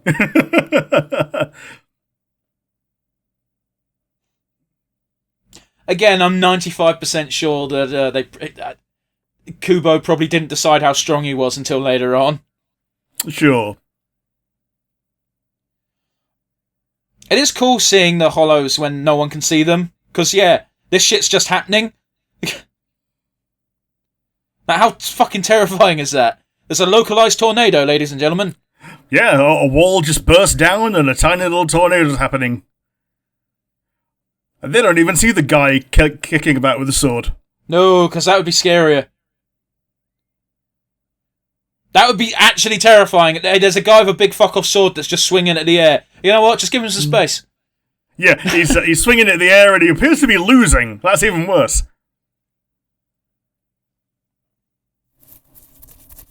But like, it's the same logic in JoJo, where only stand users can see stands, which means stand battles are fucking stupid to the average person. Yeah, it's just a pair of people just stood there with their arms folded. It's not even that, because usually the fighters are also getting involved and they're just getting fucking thrown about.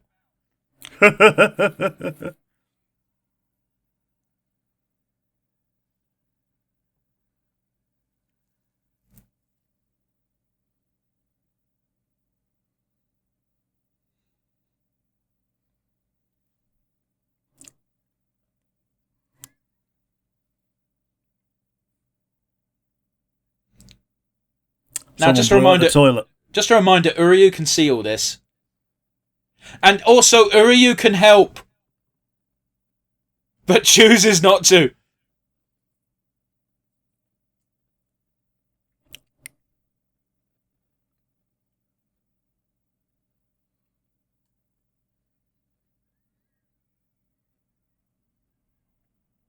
See, that's not really as effective as you might think, because you doing... Yeah, okay, cool, Chad being a cool guy. Because all he did was turn one missile into two. Yep. yeah. That's why you don't blow up an incoming asteroid. You don't get rid of one asteroid, you make a million little ones.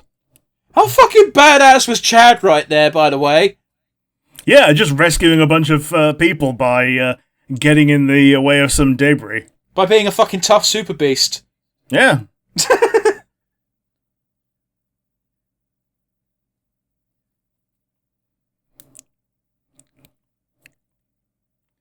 This music sounds like banging on some glass bottle. It's me and my melody spoons.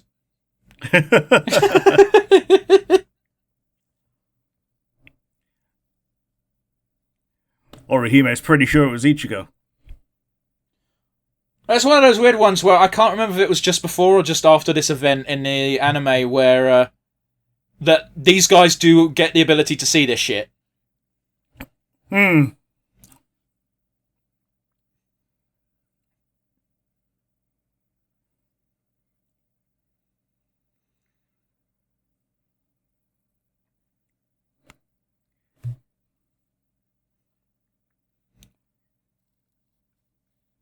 much to really say right now, because it's just an action scene with a lot of CG involved. That is reasonably good. It's reasonably good, but it's still, like... I think they've fucked up ever so slightly with the design of Grand Fisher, because they're giving a bit too much hair fuckery, if you know what I mean. Sure. But at the same time, I guess they kind of got to, because if you look at the animation of the original creature, it does just shoot parts of its body, which, with it being hairy now... Yeah, it's hair rather than goo. Everybody gets one. Tell them, Peter. That still only counts as one!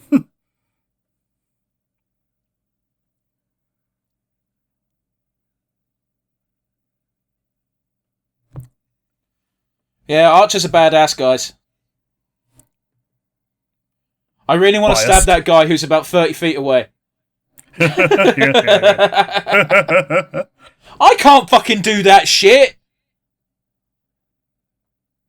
I don't think many people can, because if you want to get technical, his form is usually not that good. Sure. But you have to remember, movie archery is different from actual archery. Like, he's pulling it back to his shoulder. What the fuck are you doing? Oh, right, yeah, because we've got to see your face because you're on camera. Yep.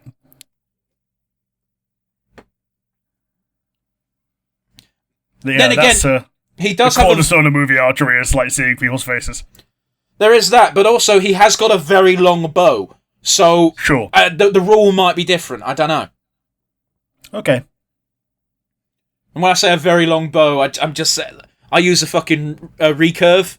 So, you know, Sure, it's not, I get you. I say it's not that. It's bigger than I am, but just. Right. Okay. But you gotta stand still when you fire a bow and arrow. It's why. I mean, Legolas gets away with it a bit because he's got a short bow. But yeah, I somebody watch Spider-Man. That's all I'm gonna say. Yeah. Pulling you apart on the subway.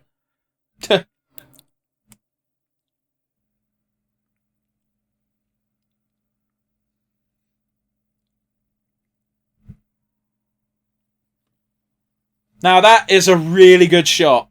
Also, technically It not his is. forehead. Yeah, that's literally his eye.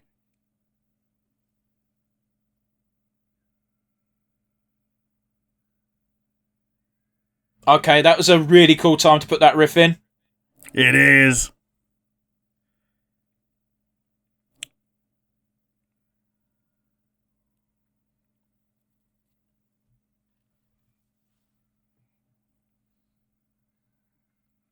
Oh, it reminds me of in one of the Shadow of the Zelda Colossus. games.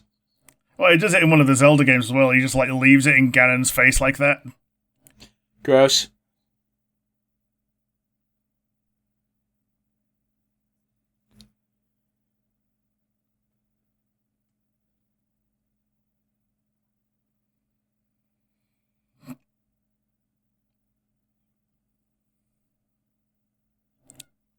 And then it fucks off to the afterlife.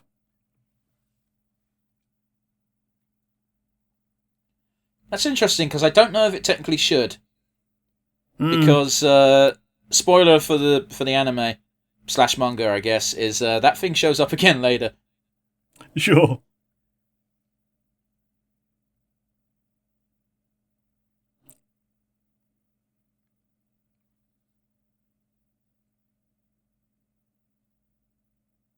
Save you for later.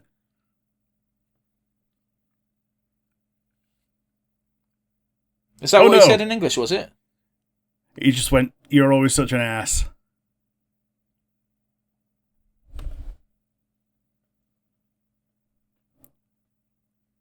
It's okay. It went through the right side, which, as we know, the heart isn't there, so it's fine.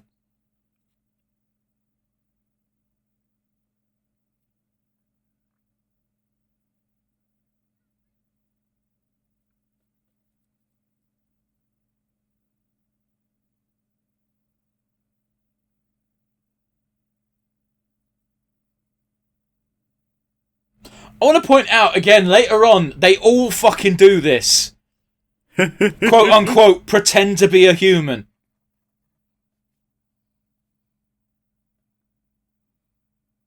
I got the dog in me. Gross. I don't know how to interpret that.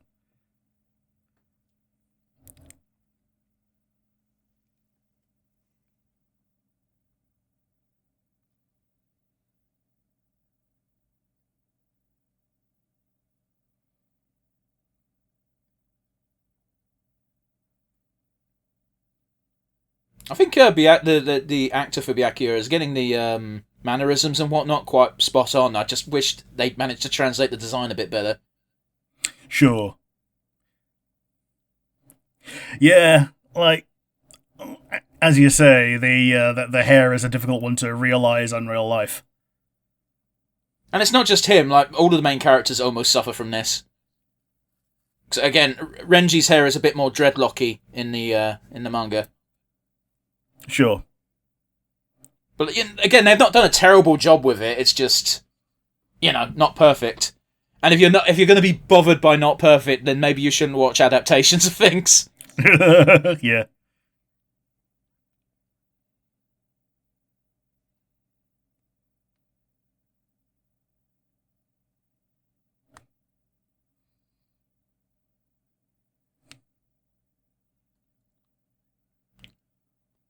And the problem here is like yeah, Renji kill him, but it's like if Ishigo does somehow beat Renji, Byakuya is still right there.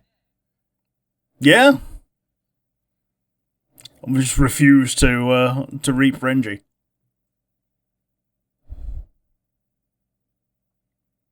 Well, that's not really how Soul Reapers work. You die, you sort of poof and go to the Enterprise. Sure.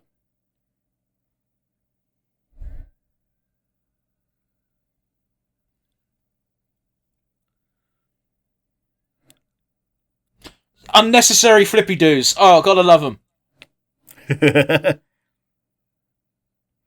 We're fighting in this quarry in Cardiff. I don't think this was filmed in Cardiff. No, I don't think it was. I will say I think the choreography for the straight-up sword fights have been much better than the monster stuff.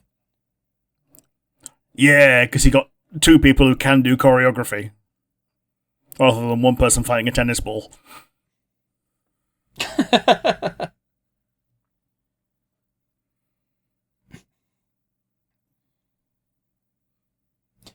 Should look at the credit when we get to the credits. We should look at who did the music, and I bet you Bad Religion must have done some of these songs.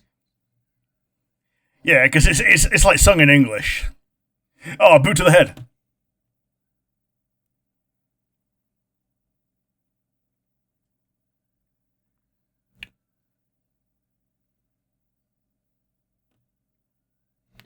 That's something you don't really get in these high fantasy settings for fights. Is like when sword fights get down to it, they get fucking nasty. They do. Like just throwing random kicks and shit is an element of realism that you don't necessarily need, but it's appreciated. Pocket sand. I mean, Miyamoto Musashi fucking did it. Yeah.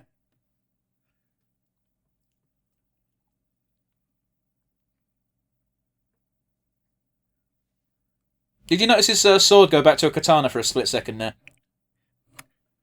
Kinda, yeah.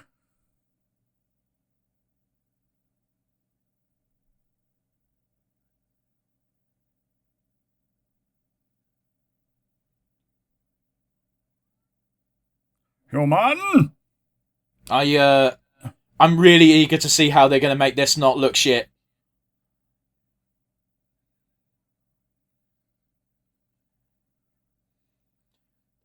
Okay, the answer is they're not. It doesn't look good. No. So they make it floppy, but also give it some like full length sizes and yeah, like that. It doesn't look good is the problem. It looks fine when it's just in its flat sword state. Yeah. The design makes sense, it kind of matches, but for having it whip around like this in live action, it looks dumb. And not in a good way. Because like when it's wrapped around and being like looking like an urumi, that's also kind of cool. Just it's not that weapon. Yep. When he gets his bankai, it just turns into a giant skeleton snake. It's really cool. Sweet. I don't think we're going to see that. It'd be weird if we saw that today.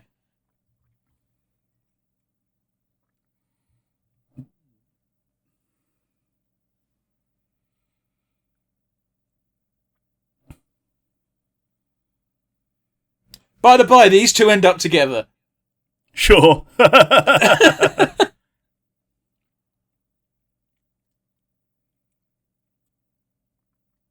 Don't get cocky, kid. That's a pretty cool shot, though, not gonna lie. Tis. You don't like me.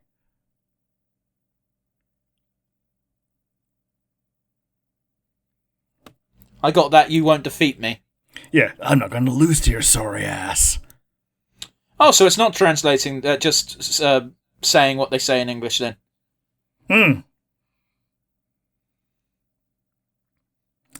Oh, that's a very anime shot. Oh, yeah. Who needs a great plot? All we need is aura and fight scenes. Yeah.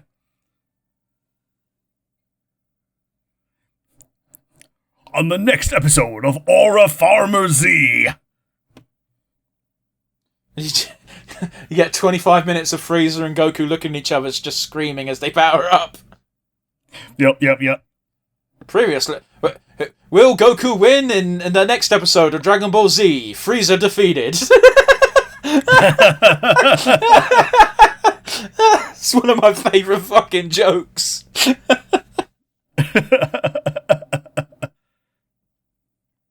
The death of Frieza.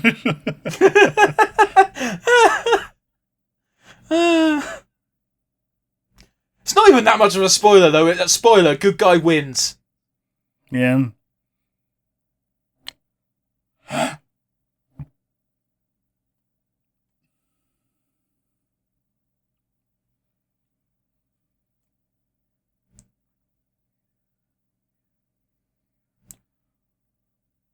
Rukia not having to say a word and just like body language of, you are gonna die if you do this.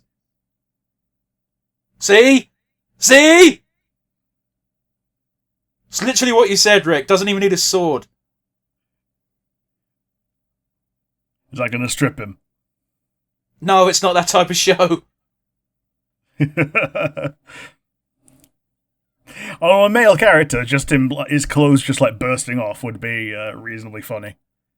It's not really a gag manga, is it? It's a shonen. Yeah, sure.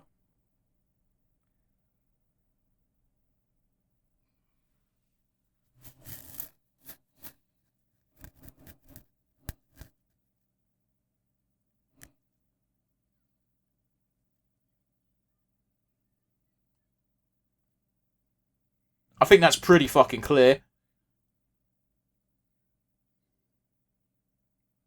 That is fucking okay, I appreciate it's a fucking anime, but that is fucking insane. Stopping it with the point of your sword.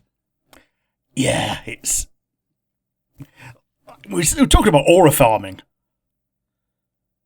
Like, no, but Byakuya is nobody's favourite character, unless you're gay or a woman. But, boy is he fucking cool. Yeah. No offence to the gays here, I get it.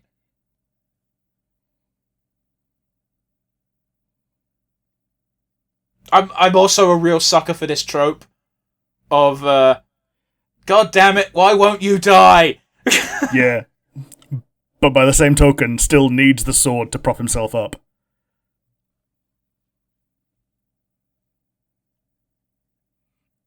You very much are. However, I respect the hustle.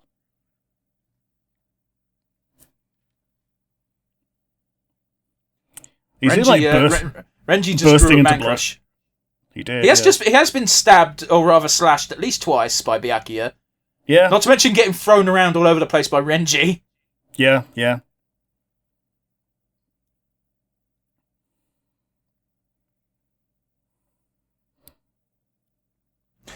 Just to go into a moment in wrestling, I remember that during one of the Wrestle Kingdoms in Japan, Shinsuke Nakamura got his own finisher used on him by his opponent, and he got covered. It got a 1 count, and he immediately fucking breaks the count and just slaps the shit out of him. It's so funny. It's like, how dare you try this, little boy? And that must be what Byakuya's thinking. It's like, but bear in mind, these Soul Reapers are thousands of years old, and Ishigo's 17. Yeah. Like, and he started training like last month.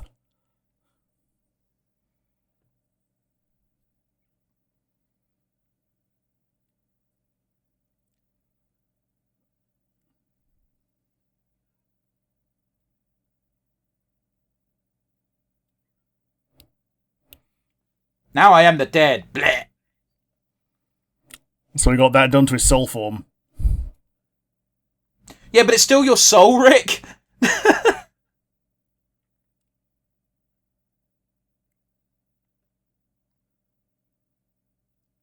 Now, Byakuya is being unnecessarily flashy in this entire encounter, because he could have just, ended it in 1, but decided not to. Mm-hmm. And I think Ishigo's finally down for the count.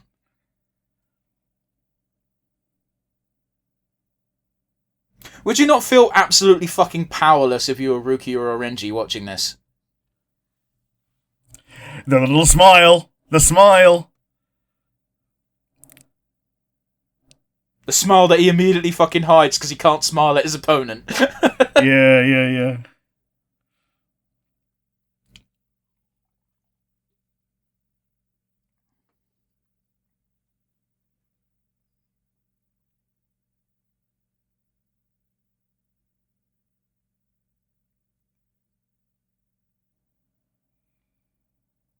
This is about how 9/10 of Ichigo's fights end.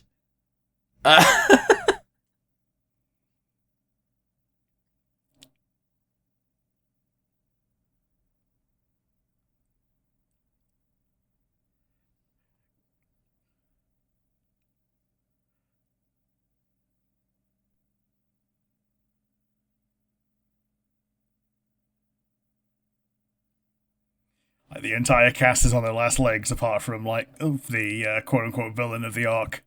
Which, right now, this guy isn't much of a villain, he's just an arse. He's very much a villain. He wants to kill Ichigo and Rukia.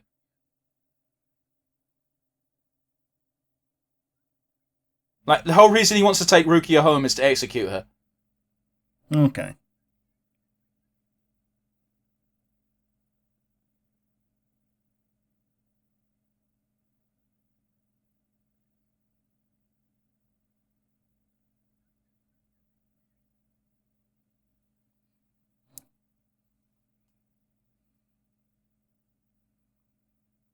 This is a real, like, throwing stones at your dog so it runs away so it won't get shot when you get home. Do you know what I mean? Yeah. What an inversion of this, what this pose usually means. Yeah, she's trying to tell him, stay down, please stay down.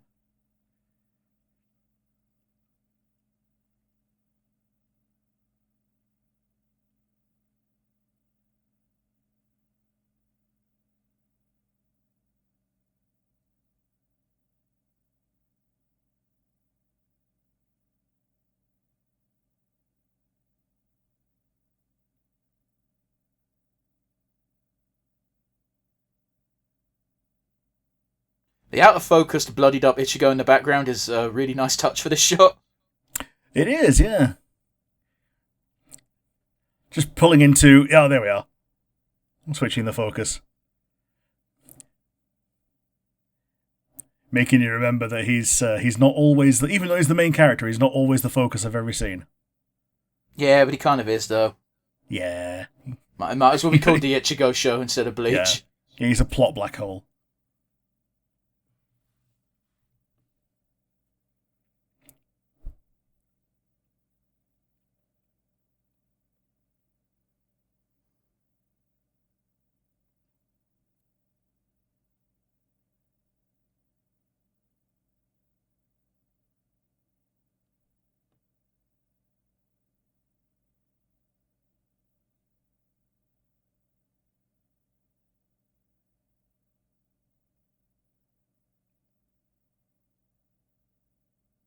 We could have done this 20 minutes ago and saved me getting my ass beat, Rukia. Isn't it, though? Like, kind of, but by the same token, I think she got carried away with training him. When he went beyond his initial point of, oh, I've expended all my mana and I can't give it back to you. Yeah.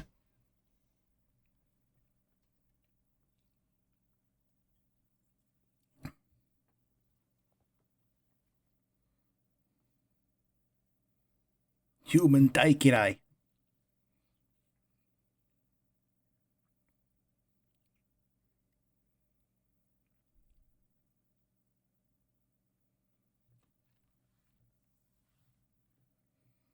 Such an old woman way of putting it as well.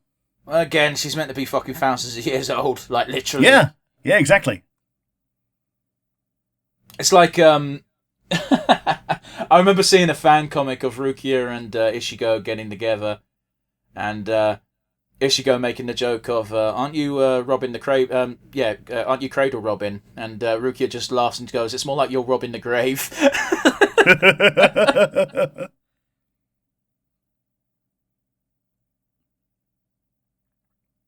See you when I reap you.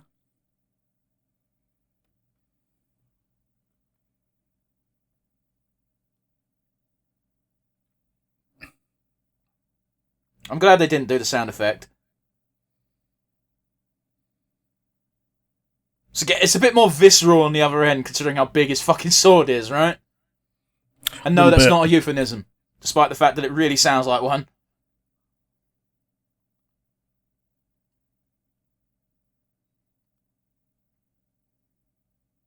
Yeah, you might forget, but you can still fucking see ghosts and shit. Hmm.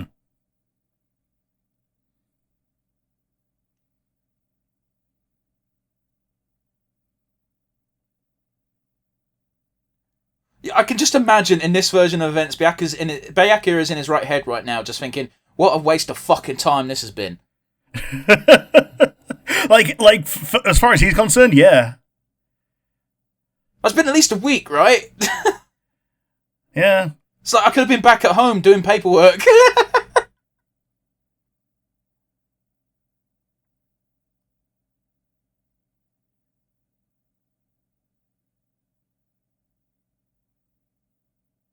Gonna cry? No cry, only die. Nah, he's not gonna die. There's still so much more bullshit he's got to go through before that can happen.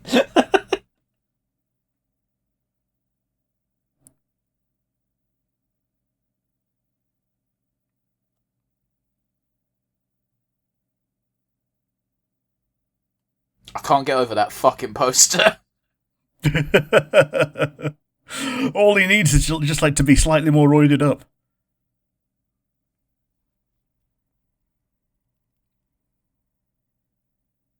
Has he still got blood on his fucking shirt? Or is that just a pattern? I'm assuming it's just a pattern, but because there's like other things on the on the shirt.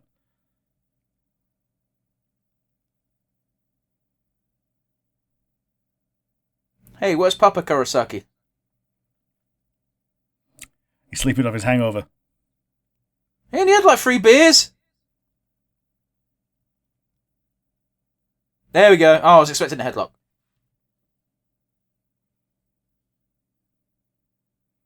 Oh, it's just a it did look like blood splatter earlier.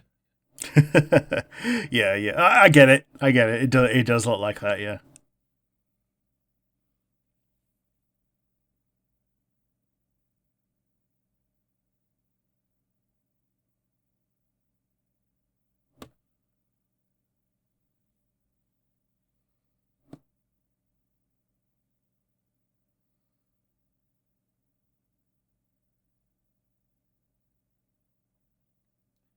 And we're never going to return to this universe ever again. Unfortunately, Ichigo died, yeah? Ichigo died on his way back to his home planet. Got there before this time.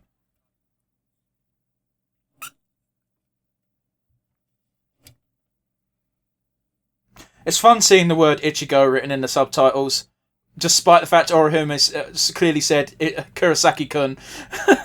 Yeah, Kurosaki-kun.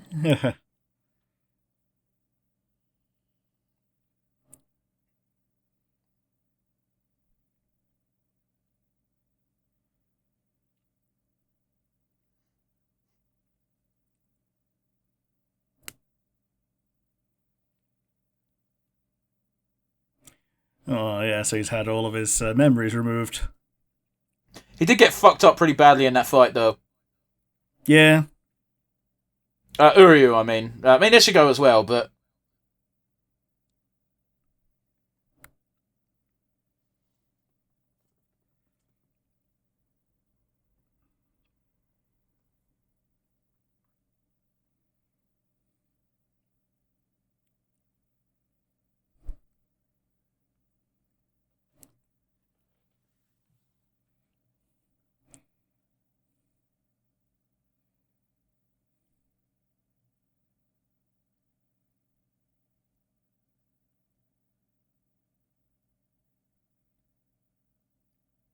No one starred anything! Is that what the subtitle said for you? No, it says, it's a, she just went, I think, at the end. No, it was the, make a scene and you're dead. Yeah. that it said earlier. Cool. That's interesting a way to end it, because my memory of the actual anime is that at that point, when she goes back to Soul Society, she's pretty much on the gallows. Yeah. But I might be skipping a bunch of stuff, because, again, it's been a hot minute since I watched Bleach. And I did watch it, I didn't read it. Sure. So yeah. We'll get into it a bit more, but it wasn't the worst adaptation in the world. I mean, it can't be. We watched Death Note earlier on in the month. We did. The Soul Reaper Agent arc. Okay. What did I call it? The Soul Reaper Substitute or something?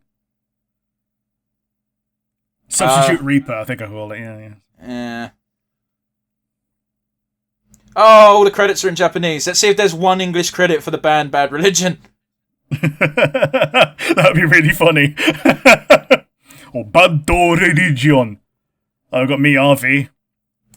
Yeah, you do. We got Uncut. I almost made a joke, and I'm like, I probably shouldn't make that joke, so I stopped myself. Yeah, we got Extra Notes. Iki Stora no... Yeah, Extra. Gaffer. Apparently that word's just universal, eh? Yeah. Gaffer-san. I absolutely hate that you did that. What, just say Gaffer-san? Yeah, it's actually irksome.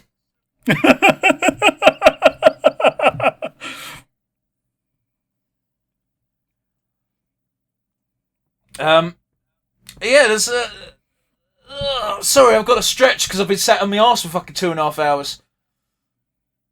There we go. God, that film is long.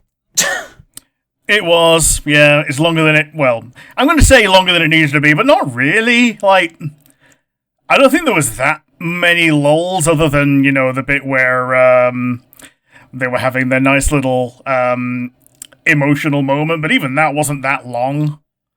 They probably could have cut Chad and Orihime entirely. Oh, yeah, definitely. Hey, that's absolutely all English there. Yeah.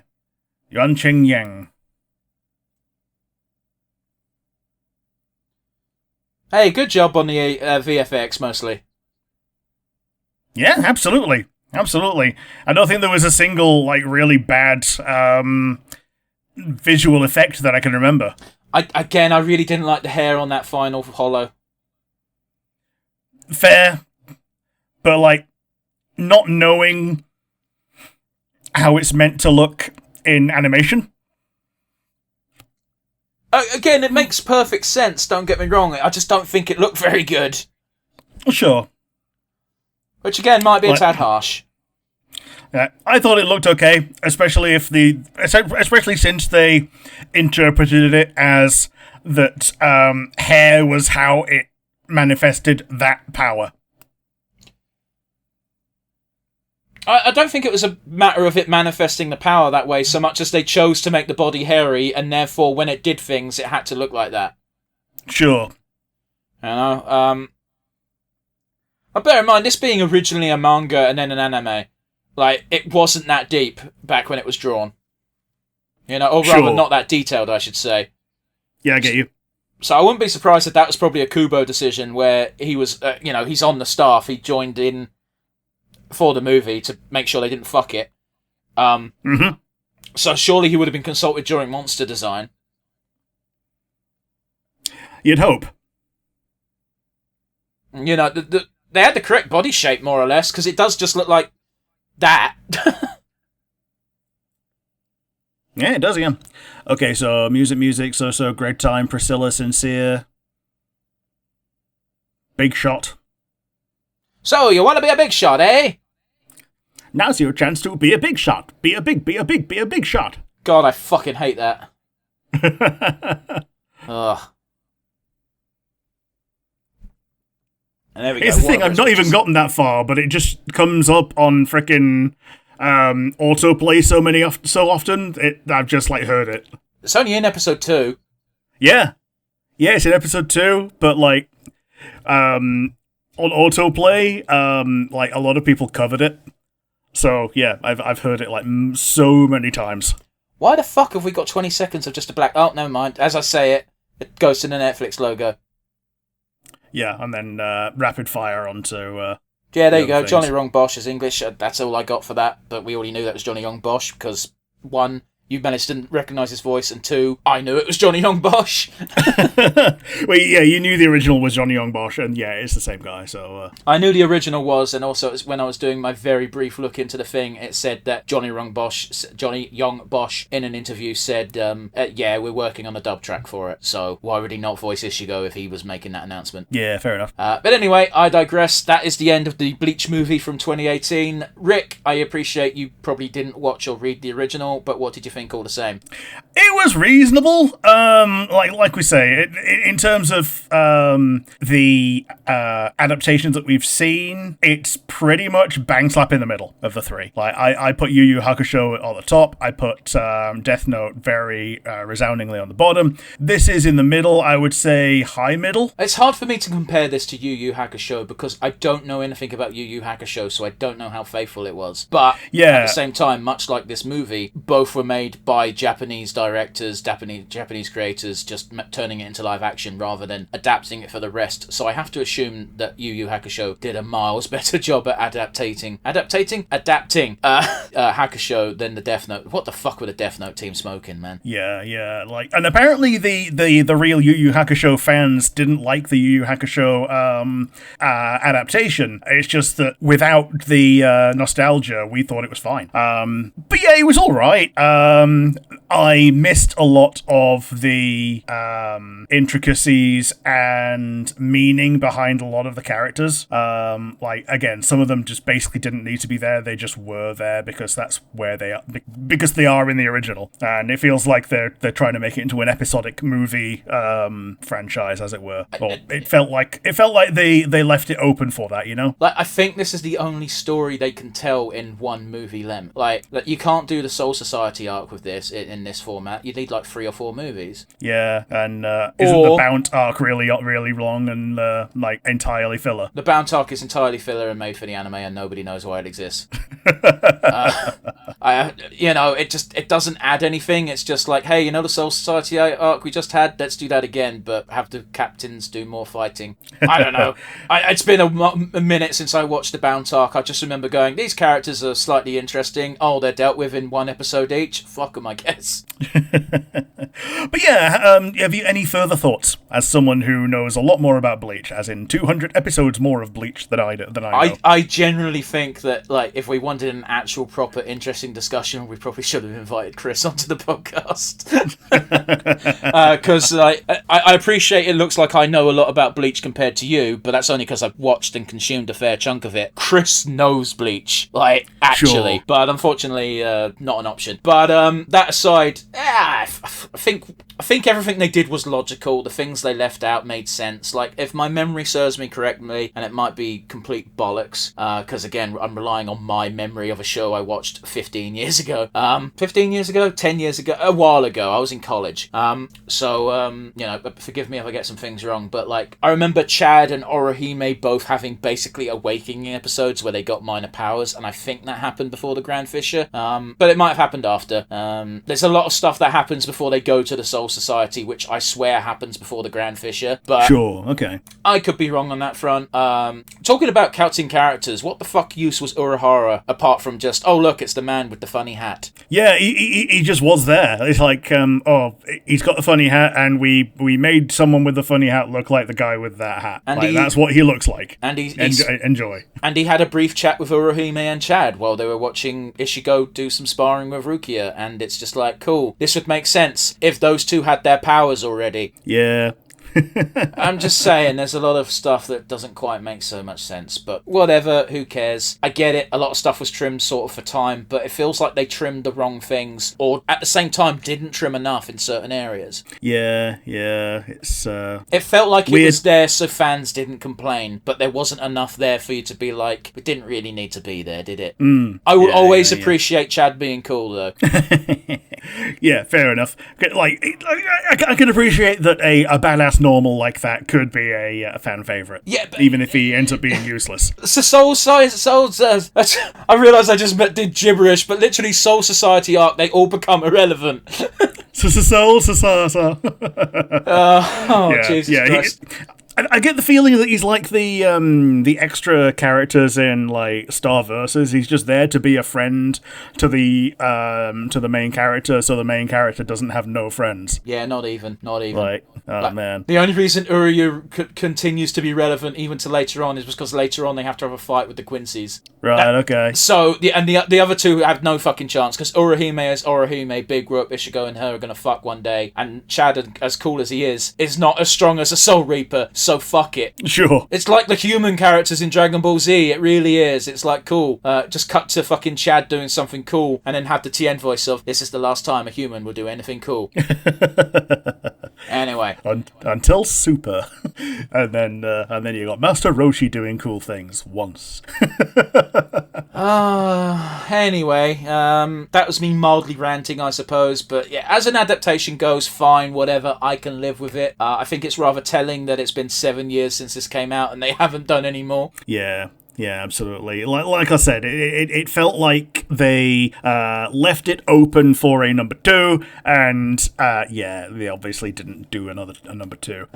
Maybe because COVID happened, but that doesn't stop other people from doing things. Like frickin' Megan came out during COVID, and Megan 2 came out this year. But I also don't think that's the problem. I think the biggest problem is who the fuck can you cast as Yoruichi? Yeah. Like you can't cast someone who will do the job.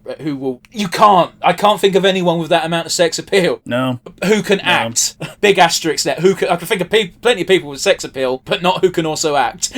Act in action as well. Like, I'm pretty sure Zendaya could do a pretty good job of doing the acting. No, fuck off. She's far too young for Yoruichi. Yeah, fair enough. Like, it has to be a woman. And I know Sure. I know Zendaya is a woman, but I know what I mean. Oh, so what you mean is Halle Berry? Yes, it really is. But they also have to be Japanese because it's Bleach. Yeah, fair enough. Okay. So a Japanese equivalent of Halle Berry. I guess, yeah. Oh god, yeah. I guess I really am just thinking of Halle Berry, aren't I? Yeah. Fuck me. Alrighty, and on that bombshell, let's do our usual wind down, shall we? Do you have a standout favourite moment? Specifically when the Zangetsu gets like tinged off Byakuya's sword tip. I mean, it's a very silly scene, but it's such a good visual to display the difference in swordsmanship. Yeah, it's like a not even one frame. It's like a single pinpoint moment that shows the difference in power. And coming off that scene in general, like when he does the little smile at the end as well. Like, he can't show it to his opponent, but he does show it to the audience. He's not an entirely bad guy, just a villain. He is objectively in the wrong during this entire first arc. Oh yeah, he's completely wrong. However, he does have a redeeming quality in that he can recognize at least the virtue by might of our hero. Yeah, I don't know about that. It did come off more as a smiling of just like, oh, this fucking guy, you know, rather than an acknowledgement of him not giving up. It's just like, oh, for fuck's sake, know when your betters are done with you. Yeah. Which is a bit more in line with the Byakuya character. Yeah, fair enough. Okay. But yeah, that's me. How about you? Do you have a standout favourite moment? I mean, I think it's going to be, despite how I was lambasting it for Zabimaru looking very silly, I do think the sword fight before you get to Zabimaru, where it's just Katana versus Ichigo, with Renji versus Ichigo, that is, was pretty well choreographed. I did like when it was starting to get nitty-gritty, when they were starting to kick each other and throw punches in with their sword strikes, but it then descended into what I can only describe as anime bollocks. Yeah, where they the sword, when it was, like you said, when it was straight, it looked really cool. When it was in motion, it looked far too CGI. So like when I said said there weren't any bad-looking effects. I think the asterisk is that's the one that's not the best of the lot. But in general, the rest of the effects look fantastic. Yeah, they were. Honestly, I can point to worse. I'll put it that way. Yeah. But yes, we can't only talk about the good. If you can't say what I just said as good, we also have to talk about the bad. Rick, do you have a weakest link? It's going to be a little bit meta, but hair.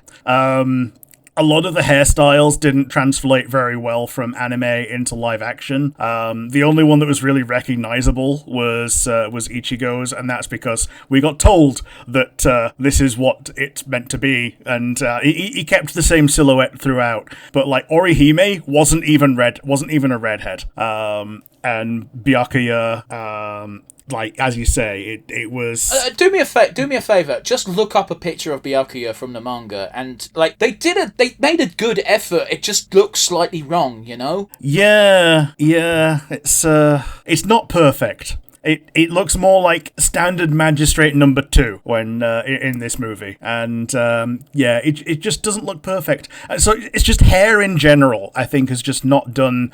Whoever was in charge of like creating the signature look for these characters, like within the movie, I think didn't nail it in that aspect. But again, it had to get approved and signed off by Kubo, I assume. Yeah. And I assume there must have just been limitations, because honestly, in my opinion, the only hairstyle they actually got 100% correct was Chad, and that's because he's the only fucker with normal hair in that show. Yeah.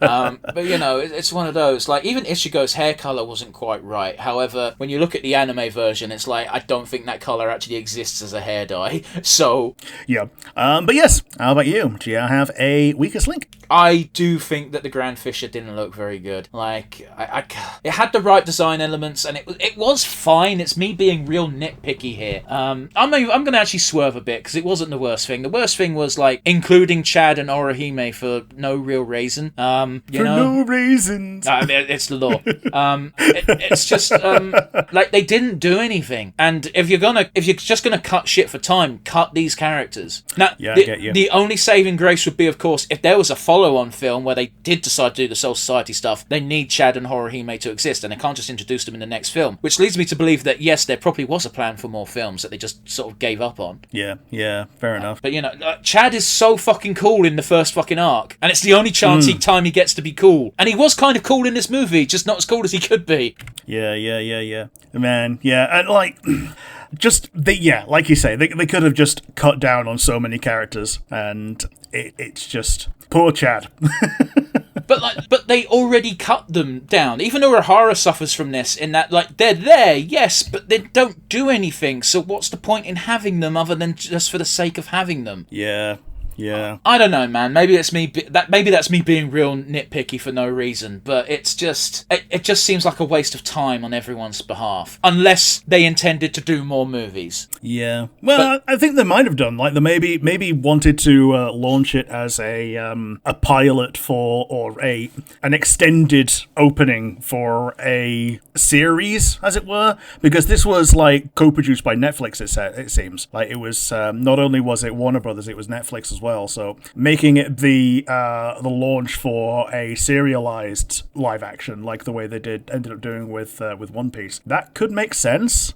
I don't think they would have done. I think they would have just gone with a series of movies, because why would you start with a movie otherwise? Yeah, I guess so. But being 7 years removed from the fact, I have to assume that if they did plan for a movie, they've since scrapped it. Further movies, I should say. Sure. Okay. And again, it's the only reason I can think of as to include these characters this early on. Yeah, fair enough. Anyway, we don't like to end on a low. We always like to end on a high. So with that in mind, Rick, do you have an MVP award today? Well... This one is unique to my viewing of it, but I'm giving it to Johnny Young Bosch. He's a very good Ichigo, and I just really enjoyed his intonations throughout.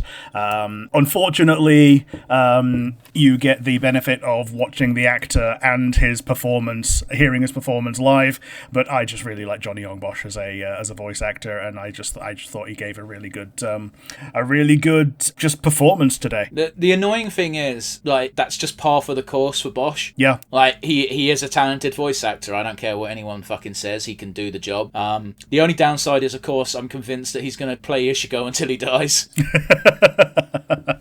Yeah, Ichigo, Adachi. But yeah, how about you? Who's going to be your MVP for today? I mean, I'm going to give my MVP to Byakuya, or at least his actor, because again, I'm going to criticize the hairstyle a bit, but like the costumes in this were spot on. I don't have any issue with the costumes in the outfits; they were really good. The hairstyles were a bit off. Byakuya felt like a bastard, and that's his character until at least the end of the Soul Society arc. So kudos there. Yeah, absolutely. Right. He nailed that condescending. Just even when he was just looking at characters, he looked like a condescending prick. Yeah. And it's not the easiest talent, even for actors, to have, Absolutely. All right, with Rick adding nothing to that, we'll get on to the outro. We've got the comment section down below on the YouTubes if you have anything to say to us. What did you think of the Bleach live-action adaptation? Because, of course, my memory's not perfect, and Rick's not seen the original or read the original, so we might have missed some things. Feel free to correct us on that. Also, let us know if there's anything you'd like us to review in the future. We're open to suggestions. All the more so right now, because we're ending our themed month, I think. We are. We hopefully are. And yeah, if you've got any other thoughts and any other suggestions in that vein, you can send an email, which would go to... That's not my job on this show. nonsensereviewuk@gmail.com. Yes, what Rick should have said is if you don't have the comment section down below, because you're not on Spotify and YouTube, you can send us an email, which he's already given you, so we're not going to repeat it. And yeah, that does it for live action anime month, more or less. We might add a bonus one in to make up for the one we missed, but we might also not, because we'll be honest with you, we're kind of sick and tired of this shit. Yeah, a little bit. Plus, they're all long. They are very long, very long. It was one of the motivating factors to us dropping one this month, because it was hot as balls and I'm not sitting down for 3 hours. So, yes, guys, thanks for joining us, and we'll see you next week for probably something completely different. Toodles. Bye, everybody.